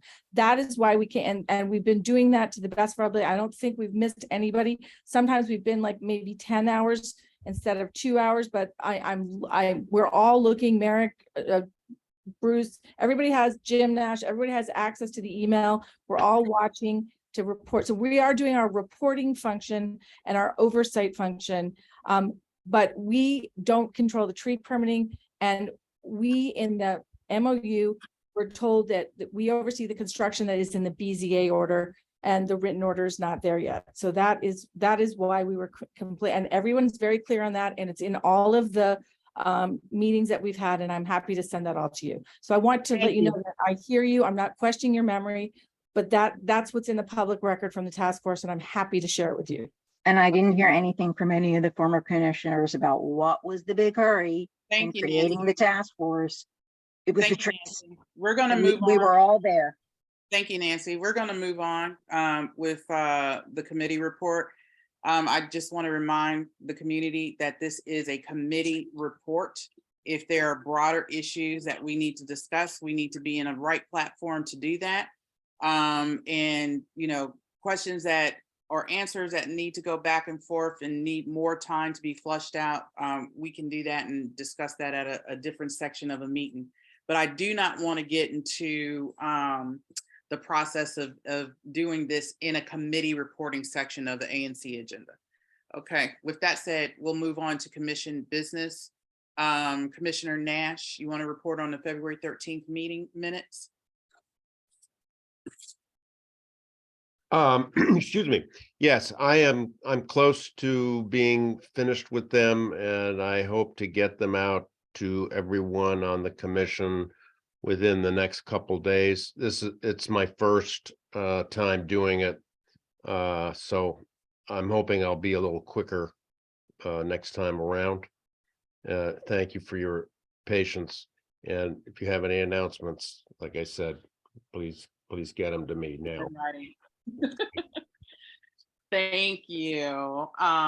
Yes, we will definitely ask the community's patience with our new secretary. It is actually really difficult to put all of this discussion 3 hours and 2 minutes. And then they go through revisions if we make edits. So sometimes it can take a while to get it out. So just thank you for your patience, everybody. So moving on to financial, Zach, treasurer, any checks, debit card payments? Yes, we got a couple items.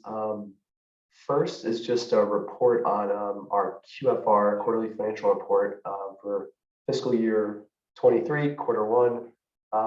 We submitted this, and it was brought to my attention that there's a clerical error. We had an unusual double allotment last quarter from the district, and we only reported one. So I talked to Don Dickerson, and we sent the amended QFR, which just showed we got 2 allotments, and our ending balance was $43,983.40. So that's just a report. That's all. We've already fixed it. The next is just a quick overview of our monthly finances. If I can share my screen, I can show everyone January and February. Can you do we need to make you co-host, or can you share? It says host is yeah, I think you need to make me a co-host, or Here you go. okay.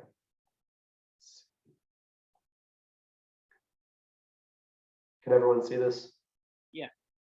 Okay. So this is January. It's pretty uneventful.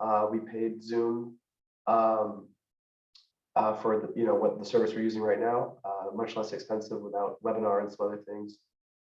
So that's January. You can see the ending balance in January. Apologies, everyone. A little bit cold.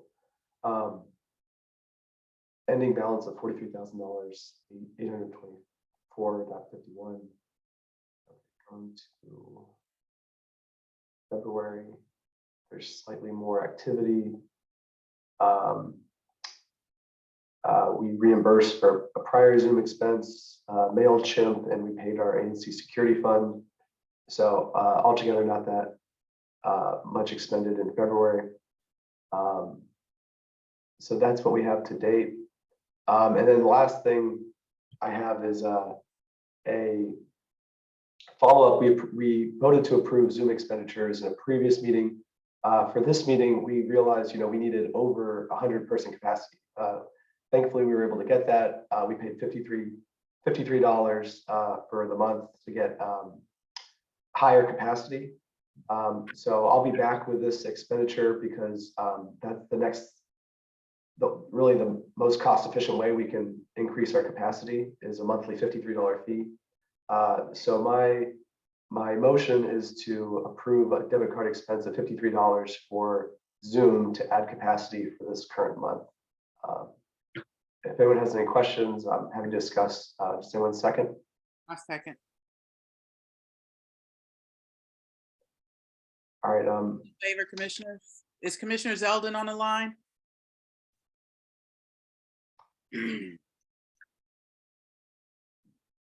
Yikes.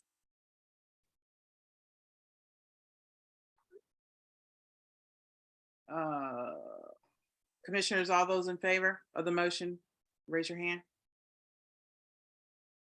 Okay. 6-0, Zach. Motion carried.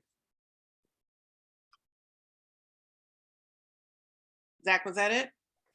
That's all I have for this. Okay, you went kind of quiet there. Okay, the next, just really want to make sure everyone that we have items on the agenda. Now Michael tags me back. For the next meeting, which is March 13th. Commissioner Lynch, Whittle School. You think that'll be ready? I don't know. I'm hesitant. Did we pin down Eric Goulet for a date? Was he able to make that?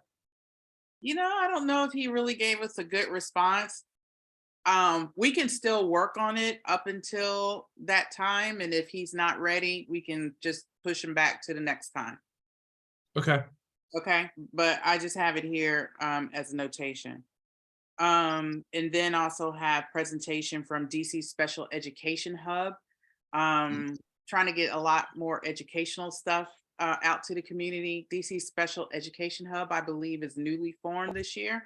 So it'll be really great to hear from them and what they do. Commissioners, I know there's been a lot of emails floating around. Any emails I'm missing for upcoming presentations for the 13th March? Nope. Okay. All right. With that, it is 10:30 p.m. The meeting is over. I want to thank the community. It's been a long one. Thank you all so much for your patience. I think our maximum attendance was roughly around 100 and close to 110 people on the session, and it went really well. I think technically, everyone was on good behavior pretty much, and we'll do this again next time. Thanks, commissioners. Thanks, everyone. Thank you all for coming out. I really appreciate it. Thank you, Michelle.